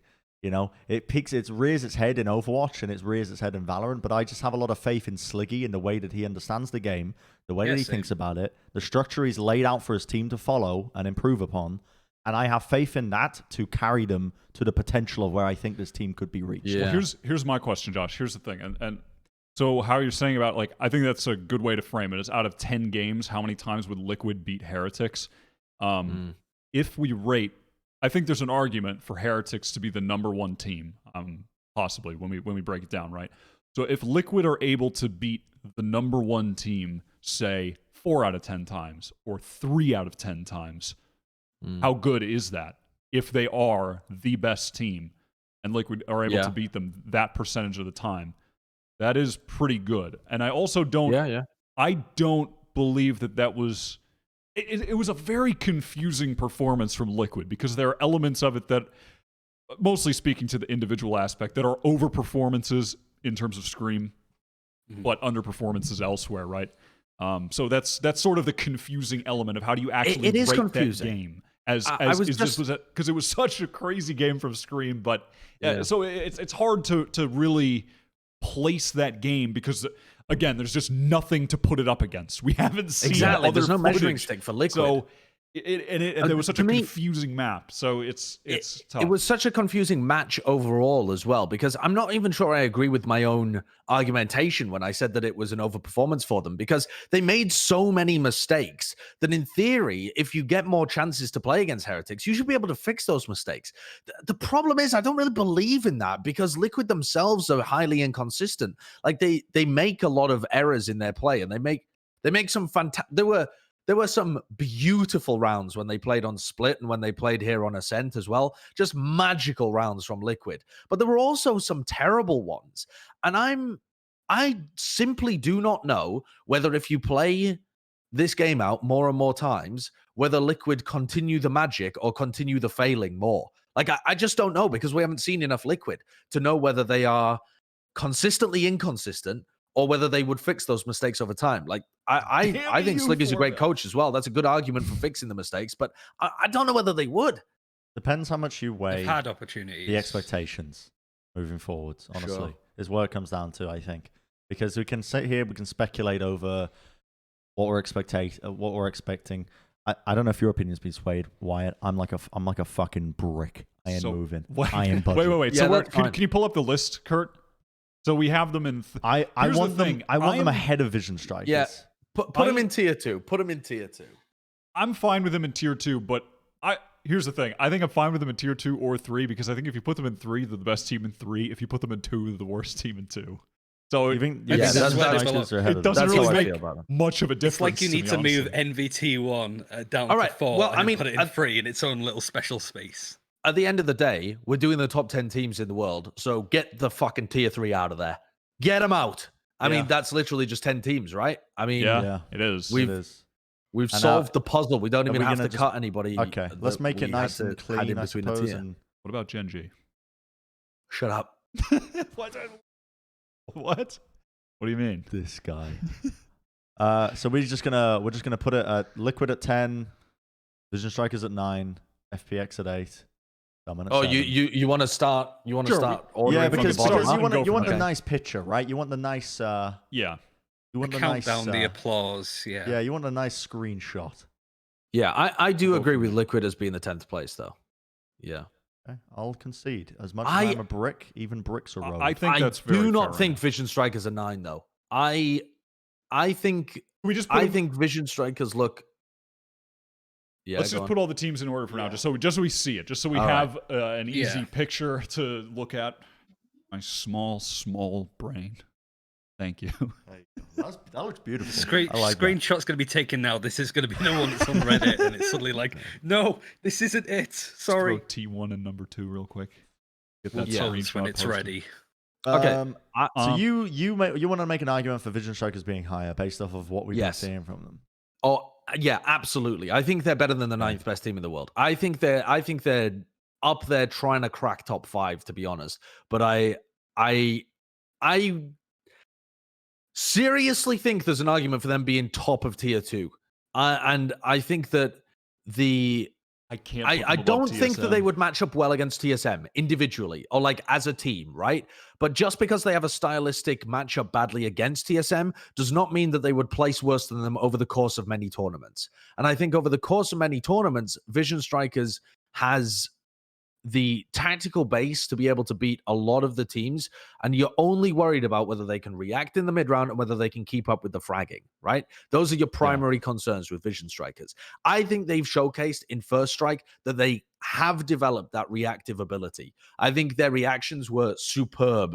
Now, that might be because they've played against TNL a bajillion times, and TNL was their sister team, so they could read them like a book. It seemed like a lot of their reads were like mega hard reads. So would they be able to do that if they were playing against the EU and NA teams for the first time? Probably not. But I think if we're considering like we're having major regular international tournaments, I think Vision Strikers I think they'd be top of tier 2. But I would also be happy for them to be in the 7th position. But I absolutely do not believe they're in 9th. I am pretty comfortable with them there. Because I think I would favor. Here's the thing. I think it's very reasonable to favor Vision Strikers against every team below them in the list right now. I also think it's reasonable for TSM to be favored a bit over every team below them in the list right now. Like, I think this is actually kind of ideal. Does that make sense? Sure. I do think that personally, I think that FPX will bounce back, and I think they've been done dirty a little bit by their one poor performance. But that's like the anti-Liquid opinion to me. I think I'm weighing historical results quite a bit when I'm thinking of Liquid and FPX there, where I'm thinking about their Ignition performances and like how good I know that team can be. And I think that First Strike was a bit of a one-off flop from them. I would expect them to rise back up the rankings pretty swiftly. I think it looks wrong having FPX that far down the list. It definitely does. I think with Summon too, like it's the opposite with Summon. I feel like it's just they did really good. I think they impressed everybody. They should get signed by like a tier 1 org in Europe. I would be hesitant to say they could do it all again going into 2021. Oh, see, that's where I disagree, though. I think Summon are the real deal. I think that team, I think actually that we should be giving the title of the best tactical team in Europe to Summon. The stuff that they showed over the course, they are so well practiced. I think they have very similar playstyles to FPX. And the way the trajectory of teams goes for the future, generally speaking, is that you have a period of dominance in a team, and it's rare for them to really eclipse that. And I feel like it just happens that this is Summon's time to shine almost. I don't know. I don't agree with FPX being above Summon, and I don't like the justification that it feels weird for them being down there just because we've seen them do well in tournaments the last 6 weeks, 6 months. Yeah. I mean, I mean, think you have to Envy's put not Summon even above on it, right? It's a similar thing, right? A lot of people, including myself, were saying that Envy were a good team and they're not even in the top 10 because of those kind of performances. It's my expectations for them coming into challenges. I would expect Summon to be performing better than FPX. Yeah, that's fair enough. That's fair enough. I think so as well. Yeah. And I mean, we don't have to go too far in the future, but there's something about that whole FPX Viper bind decision and there's something about that that is the wrong way. Yeah, there's something about that is rubbing me the wrong way. Just Yeah. how much of a misfire that was. Like that has me with less confidence moving About forward FPX into the in the next future. year. And it's a small thing, but I think so. I don't want it to sound like that is really driving a decision here, but I think that is a bit of a marker as to that they're not just infallible minds. They're not just all 90,000 IQ geniuses. Like they can make mistakes like that. Yeah. I personally believe that TSM is too high up the list based on the idea that they're going to be able to beat the tactical teams below them. Here's my hot take for the episode. TSM, I think, are too high because we're expecting them to frag out against Vision Strikers, Summon, FPX, those kind of teams. I mean, I think they did well. I don't know though. Actually, no, they did do well. Their Triple G list look was really pretty solid. I think they Before leveled that up with over Omen First and Rosa, Strike. they looked pretty exceeded good. my expectations. TSM did over First Strike, over the main event. Yeah. They exceeded my expectations. What I thought this team was going to be capable of. I was expecting them to fall off. Out of all the teams that we've seen in Valorant over the course of its history as an esports title, TSM have had the most consistent results in the pro scene. Yeah. They've been able to stay afloat with the top dogs. They've been able to stay afloat with the top dogs. But that's literally the historic argument that we were making for FPX, and we're completely discounting that. Yeah. So it's only about what they were doing towards the end. And I'm not using as an argument that their prior results should mean that they are in, what is that, 6th place. I'm saying that I think it's just evidence that they are always going to be capable of having close games against some top competition. Does that make sense? Yeah, I do think that's true. They've always been close against, unless they get blown out in a group stage somewhere. Yeah. But otherwise, when they play good games, they tend to play them pretty close. God, the three here are just ridiculously close, man. The TSM Vision Striker Summon. I think you could reasonably argue those three to be in almost any order. There are arguments for Yeah, I mean, you're comparing EU to NA to Korea, right? Yeah, and it's like this is the purest of speculation. I mean, yeah, it is wild. I feel speculation. like you've got TSM and Summon on the opposite ends of the spectrum as well, where TSM have done things have looked worse and worse for them in the case of like jet nerfs and stuff like that, but they've still consistently done well. I'd say the same for G2. I remember this like dumb argument of G2 beat FPX in the Blast Invitational final, the really close one. Yeah. And it was somebody was like, oh, G2 didn't deserve to win that. And it's like, of course they deserve to win that because, yeah, they look scrappy. They look awkward. It's the same with TSM, but they've managed to deal and beat teams that are constantly improving around them. And I feel it looks like they're not going anywhere, but realistically, they are improving to the point that they're keeping up with all of the teams rising around them. Someone's the opposite of that, right? They've come seemingly from nowhere. They've suddenly jumped up to this level. And not only are people expecting them to do more in the future, but they're expecting them to improve and to get better to the point that they dwarf a team like FPX, who did something similar 4 months ago, right? The FPX suddenly came out of nowhere, became the top contender to G2, and they looked better and better each time we saw them. So I feel like TSM have just stood the state of time, I suppose, more than anything. And I feel like that sense of consistency is why I'm feeling a bit more confident about them than I am about Summon in that specific matchup. I think that's fair. I'm reasonably happy about 6 to 10. I think there's debates about all of it, but I think it's time to crack the top 5. Mm-hmm. I'm content also to lock this in, honestly. I am as well. People are going to be the whole list. People are going to be upset with Game Landers, I think, in particular, as a team. The fact that they're in 4th place above certain teams. But I've watched a lot of Brazilian Valorant. I think that this is a suitable place for them, honestly. I think they would be punching against the teams that they are above. They would absolutely be punching against to have consistent results. And I think the teams that they are below, they would not have good results against. I'm not convinced they would be above G2. I think that when I watch Gamelanders, they seem to have like a bit more of a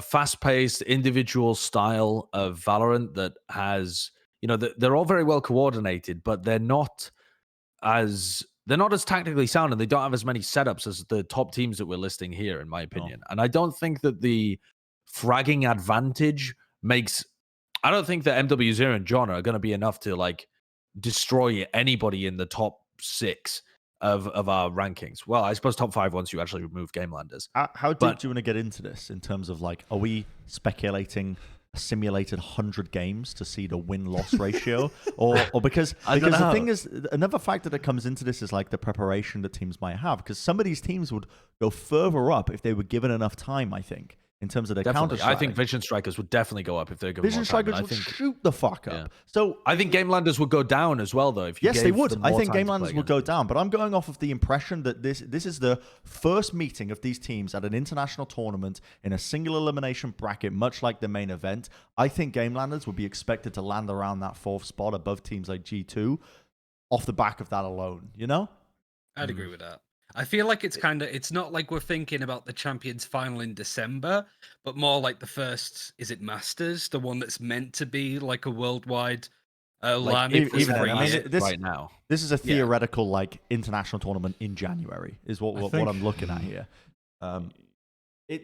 Listen, I'm not going to be batting for Gamelanders hard here, but I think my thing with Gamelanders is I would comfortably say that Gamelanders could beat any team on this list, which you can't say for a lot of the other teams, at least with the same comfortability. You could see a world in which they comfortably beat any team. I think you can easily see Gamelanders beating any team on this list. Where with some of the other teams, you're getting more to that territory of it's like, well, are they able to counter strat? And I think Gamelanders could just come into a game at the end of this year and just beat any of these teams straight up. But just make out like bandits, yeah. But that being said, it's ranking them where they were at the end of the year and over whatever. I mean, I don't know if we want to do over 1 million theoretical games that they're playing against each other, but that's it's where do we rank them at the end of the year? I'm okay with them in 4th, but I can also see wanting to put G2 in that spot. I think the actual argument to have Gamelanders lower than G2 would be that Gamelanders, the competition for them in First Strike is not as high as the competition for the other teams on this list because Vorax Fusion weren't there. We have Pain just outside in that like 10th to 12th or 11th to 13th rather. And they handled Pain with ease. Yeah. But plus, I really think that a lot of the fragging on Gamelanders is very centralized within MW and John, and I think that other top teams where the fragging is spread out across the board would actually be able to deal with them better as well. Would be able to like this incredibly supportive system that Gamelanders has. I think is more likely to get abused at a top level than we've seen so far in Brazil. Yeah, what your argument, Wyatt, has kind of, I think, swayed me to put G2 above Gamelanders in this regard, and that's where I'm happy to leave it. Just off I think that Gamelanders, in terms of their ecosystem of what they exist in, they don't really get pushed tactically hard. I'm not saying it's devoid of tactics, but mechanical skill is often one of the tipping points in a lot of these individual rounds for being able to win it out. These huge individual moments. Whereas, it's. I think if you look at the results here as well, where they are, I think this is pretty fair. They're the winner of First Strike Brazil. They're just ahead of TSM, second in NA, ahead of Vision Strikers, who were first in Korea. I think overall a weaker region than Brazil. Ahead of someone who got second in EU, FPX semifinals EU, Liquid quarterfinals EU. But then they're behind G2, who were out in the semifinals, but they're G2, and it was a very close game, and they're G2. And then Sentinels, obviously very close game, possibly the best team in NA. Sentinels is an interesting one, though, to me, because we're talking about them at the end of the year, and their performance was not great during First Strike. Like, everyone gives them a pass, and I think it is reasonable in some sense to give them a pass, during a lot of their First Strike games. But they haven't shown it, Like, we're putting them third best in the world based on what? Like, their performances during the JBL Cup, and then that game that they played against 100 Thieves where they lost, and then I think what else? You've Aside actually from swayed that? me. I'm ready to make a massive shift. Put Sentinels down in 5. 5. And I actually, that's what I G2 was going to gamers. say is Sentinels in I 5th. agree. I think as well with G2, when you look at it, like the only reason why we rate Sentinels so high is because of their showing up at the JBL tournament. If Europe got a tournament the week after First Strike, what are the chances of G2 winning that? I'd still say quite high. I think that they could turn around and go up against Heretics again and win that game. I feel like it's a very possible that similar Liquid thing. would have, or something like that. Like, we That's don't true, exactly yeah. know who it would have been, but it's I possible that it would have turned things on its head. Bren I is about feel to like it's an interesting one, explode. but like G2 just seemed like to have that capability. It's difficult now with them dropping Davidp and wanting somebody else in, but I still feel like it's easy to give Sentinel a bit of a bump up because they did well in the JBL tournament, but realistically, none of these other teams, like FPX is so high, they've not won anything, the same as Summon, right? And I think that's because of how consistently strong G2 has been to, like I said earlier, maintain their position as the top team, even with so many great teams coming out of Europe and trying to contest them. It's only Heretics I think defeating them that are above them. I think you're all showing incredible disrespect to Sentinels. I am just. We found the tier 3 sub. Oh God, Sinatra, notice me.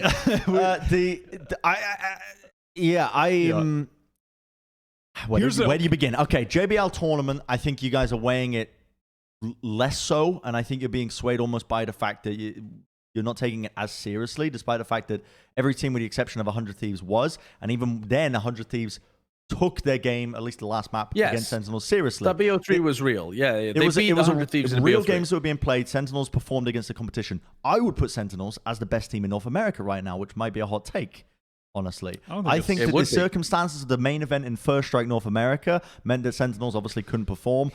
They were inconsistent even in the qualifiers, but the qualifiers, I mean, didn't really give much reason for the top teams to really try that much.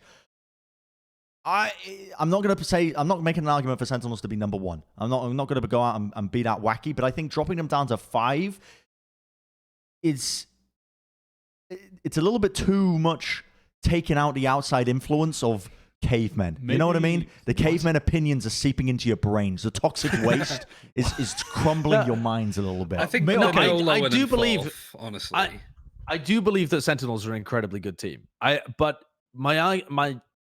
the point is, what evidence have they shown over the course of the recent times? Like, it's a bit similar to the FPX argument. Obviously, it's not, because they didn't crumble in the loss or anything, but they lost 2 close BO3s to 100 Thieves, and then they won a BO3 against 100 Thieves. They've shown that they're competitive, at least with the team that's going to be in the top of our rankings. But aside from that, they looked all right when they beat up the tier 2 teams through First Strike, but then they also lost some games and stuff. No, see, this is the thing. Here, I was going to set the kind of the stage. Yeah, like Sentinels throughout First Strike, they did have a lot of outside factors, which are very unfortunate. But if you're looking at strictly what happened in the games, they were not excellent throughout the tournament. They dropped maps to unknown amateur teams. They really struggled against Dignitas, barely got that win. They beat Envy, fair enough. That's a good win to qualify.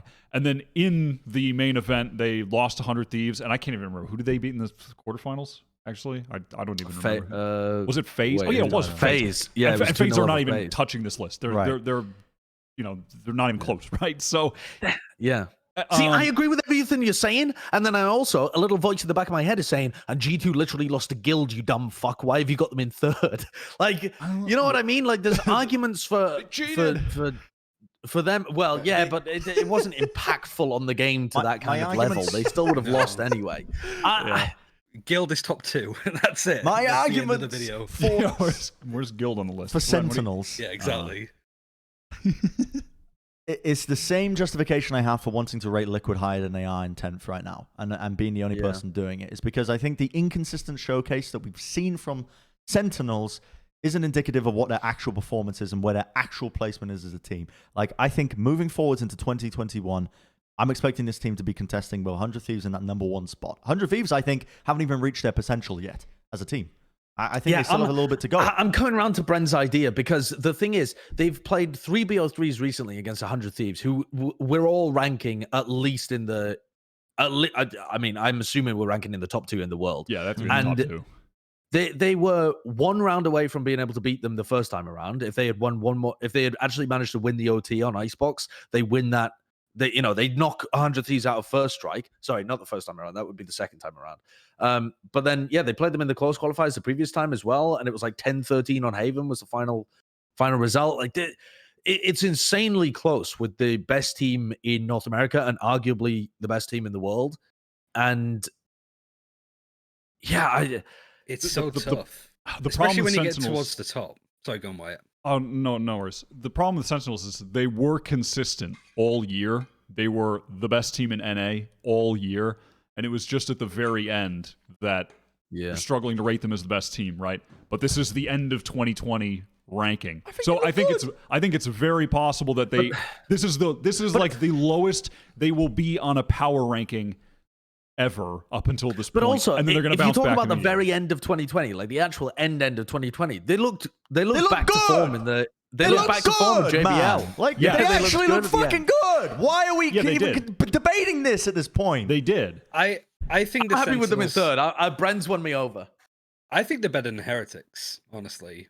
Here we go. Like, it's crazy. Like, I feel like Heretics is such a unique example because unlike the other 4 teams in here, well, maybe 100 Thieves is suffering from a similar thing. I imagine that teams are going to gun for Heretics bad going into the future of this tournament. Agreed. I feel like it's very easy to watch them, work out how they play LoL around the Sage, and just anti-strat the living shit out of that to the point that we just don't see them at that same level. And I think that's, like, there's other stuff in there. I think Niso is one of the most underrated players in the world on the Sova. Like, he is legit insane. But I do think that when you look at players like Avova, Pora as well is exceptional. But Avova, Nuki to an extent, like, I think of players like Zipan and stuff. I just feel like when you look at these top 4 teams, I think G2 and Sentinels have stood the test of time and been able to maintain that throughout the year, which is worth considering. 100 Thieves won first strike, and they look like they can continue to improve going forward. Heretics could do that, but I feel out with those 4 teams, they are the most likely to just crash and burn and fall out of this top 10 more than any other team in this list. I think, as much as I like them, we haven't seen enough of them, in all honesty. I really it felt like we were about to reach a conclusion for that one point, and then Ryan just nuked all the progress we had made. But I think there's something to be. He's convincing me. No. Ryan's convincing me. I'm going to give you the counter argument, though.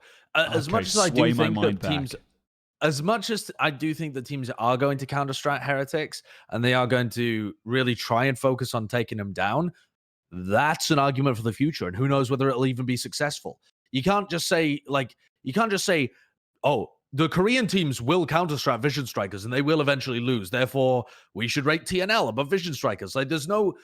Until the proof is in the result, and no one's been able to actually take out Heretics. Even when we saw how they played in the very first game against Liquid, G2 went in with a plan of how to play against the Lowell Sage, and they failed. They had a great start, but eventually they got ground out. And Heretics have been able to adapt their style, add the Sage recently. There's no reason to believe they wouldn't be able to adapt backwards. They are so consistent. Out of any of the teams in this entire ranking, they are, from what we have seen so far, the most consistent. Every single round is elite level play. It's all really well thought out. The fragging is all superb across the board, apart from, you can say Avova's still a really good fragger. And then second best fragger, I mean, who are you even pointing at? Nuki? The guy's cracked. How is he the second worst fragger on the team? I mean, that's wild. Yeah. You I go feel up it's against easy you to go up consider against a team like EU. Sentinels or 100 Thieves, these American teams that haven't got the same like crazy set defaults at the beginning of rounds. What are they going to be doing? You're going to take 17 hours off the right. clock as they try and break your sage walls on different extremities. Yeah, You're right. What I was just thinking about was if you're looking at the Sentinels in comparison to Heretics, how do you factor in the fact that Sentinels did beat 100 Thieves at the end? How much value does that give them that they beat 100 Thieves and then won JBL? I think the value that gives them is that it makes up for their shoddy performance throughout First Strike. That's the value it gives them. Okay. It counteracts their poorer performance. It doesn't suddenly catapult them to being top of the list. Right. It just proves that was due to whichever Due circumstances. to outside circumstances. That's what I'm taking away from that. It was a that. lesser performance than what we can expect from them moving forward, which, yeah, I agree with that sentiment. But I guess the question is, right, is that enough? Is that enough for them to just rectify the first strike loss to 100 Thieves and get them in third? Or is that win over 100 Thieves, who we might have in number one, enough to put them in second above Heretics? I think that's the question. The styles could not be more different between a team like Sentinels and a team like Heretics. Like Heretics, mega slow around the map, playing contact into areas without using too much utility, and then doing well thought out, perfectly executed sight hits towards the end. On defense, really wonderful defensive aggression to lock off extremity areas and fight over the right areas of the map. Every part of their game beautifully thought out and worked through, and the teamwork is all there. Sentinels way looser, way more of a, they're going to, on attack, immediately take areas of the map and utilize that and try and work picks around. They couldn't be more different, but at the same time, Heretics have shown every single round that they are elite tier towards the end of 2020. Sentinels only showed that in spurts towards the end. If you consider the regions as well as a whole, if you agree with me in that EU is a stronger region, if not the strongest region in the world at the moment in terms of the competition, I feel like the arguments just start to fall to pieces when you try and consider Sentinels above them. When I was making this argument that Sentinels might be above 100 Thieves in terms of 100 Thieves not reaching their potential yet, I still think Heretics would be better than Sentinels. I think that they are the better team. I think moving forward into 2021, I have better expectations for them. Yeah, I get that. I think it's like I'm not like gonna die on this hill. It's not something I'm super passionate about necessarily.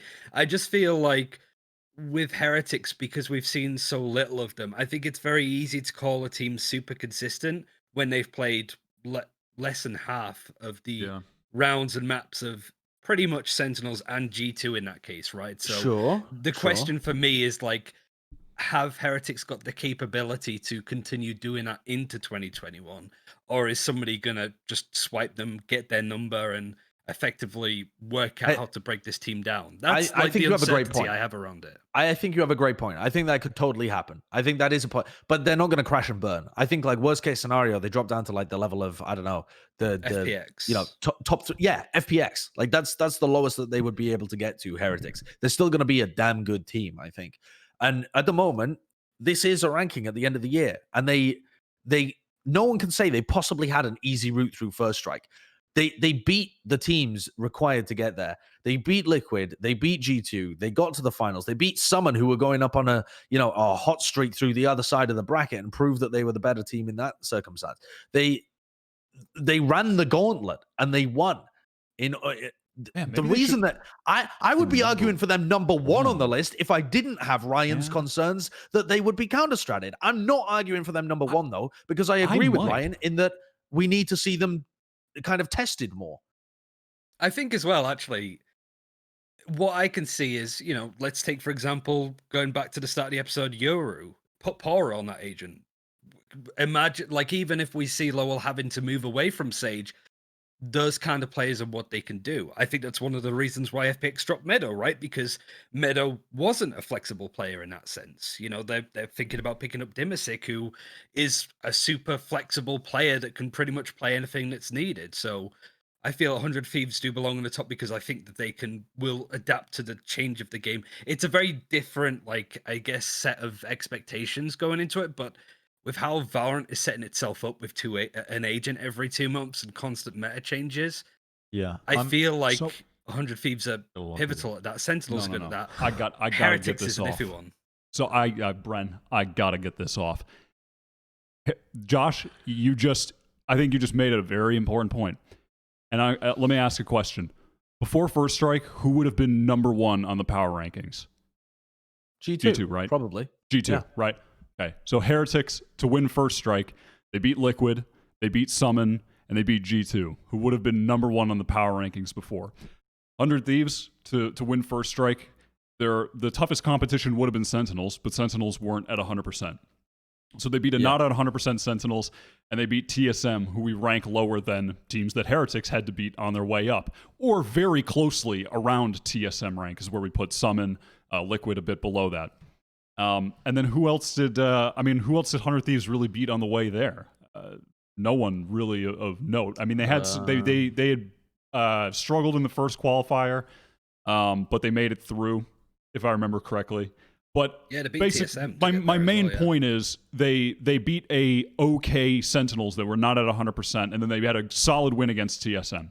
And then in JBL, they lost then to Sentinels, who were putting in third. I think it's very reasonable, based on which teams beat which teams, that Heretics could be in the number 1 spot. I think the value of them beating G2 is, we might be downplaying that, and we might be overplaying 100 Thieves beating Sentinels and winning First Strike. I think it's reasonable, but I also think that if you actually put these teams together in an international tournament, I think that the style that 100 Thieves play is way more dynamic and changeable versus their opponents, and Heretics play their game no matter what. And that, to me, is the big worry about Heretics, is that you could reasonably place them at number 1 in this power ranking, but I don't think it would be indicative of the future. I'm not sure that would have any predictive power going forwards. I think 100 Thieves have a good chance of staying up at the top 3 spot in the world moving forwards.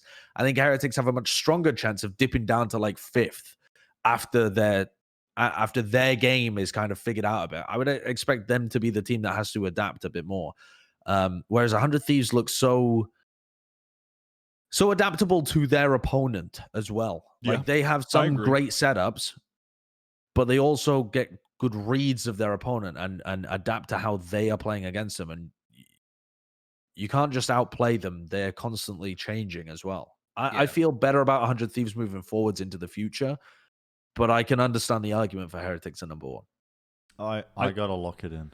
Okay, it needs fine. To be locked in. I agree with all that, but there's an argument. There's an argument there that I want to keep mining away at, but also we have to move. Any order for the top 3. I think we did argue every order for the top 3, to be fair. And I think there was a lot of really good pros and cons. Yeah, at every point of this power rankings, there's arguments to be making shifts up and down for various teams. It depends on what measurements you're using, essentially. It depends on what you're taking into account. Previous results, future performances, how much you weigh to recent tournaments, how much you actually think their potential is. There's a lot. There's a lot to go through, and unfortunately, I'm locking it in. So this is what you get. Take your screenshots now. We've got it. This is it. Finally done. Moving on. Last segment. Wyatt's Weekly Award. It's your award. It's your award. Yeah. Who you get? Wait, hold up. Will you tell me who it is? Oh, okay, I won't tell you yet. Play the clip. But you've seen this trophy before. Wyatt's Weekly Award. But who's getting it this time? This week, the Wyatt Weekly Award. How much do they cost? Okay, we're up to this. This week, the Weekly Award goes to none other than... You guys might not have seen this one coming. This one goes to you, Ryan. This weekly award goes to none other than RyanCentral, because when Plat Chat needed him most, when we needed someone to step up to the plate and hit a home run in the final inning, RyanCentral stepped in when we screwed up the scheduling because we're all moving and we needed someone at the last moment. Ryan stepped in, man for the job, and did a lovely job on this episode. This is the first award for someone on the show. So there you go, Ryan. Thank you very much for joining us this week. Thank you. The funny part is, I'll do a quick speech. No, I'll do that much. I was just gonna say, like, before this, I sat down and ate a full, like, 12-inch pizza because, like, I wasn't expected to do anything, and I'm typically like back at work tomorrow because like more stuff with Valorant comes up, and so I look a bit red. I think I've just been sweating throughout this episode because I've just eaten a full. So it's been a challenge, but I'll take the award, and it's been great. And also, like, it's been great to listen to this podcast anyway. So, like, I was either going to spend this evening being on the show or listening to the show later on YouTube. So it's good to be on. Easy. Now you don't have to listen to it. You got even more free time. I know. Yeah. I can eat We've another robbed pizza. ourselves of a view. That's put it 2 still- cents I'll of ad still put it revenue. Yeah, we won't be giving you the award. Oh, we could. We could if you want it. It's not probably When we get worth to it. LAN, when we actually get to this LAN where Heretics play up against 100 Thieves in the final, I'll take it then. DreamHack Take it back to Jumping. England with We're at me. the hotel bar. We'll have this- 2024. 2024. We'll have this in a suitcase. Yeah. I'll hold you to it. I'll hold you to it. Yeah. We'll be ready and waiting for you. I think we're just going to put a bow on this episode. We got stuff to do. We're moving house. So, yeah, we'll wrap up the episode. Thanks again, Ryan, for joining us. Thank you for watching. If you are watching, why don't you comment what you fucking hated about our power rankings? Because I'm sure you're going to anyway. And we'll see you in the next episode for episode 27 of Plat Chat Valorant. Thank you very much for watching. Goodbye.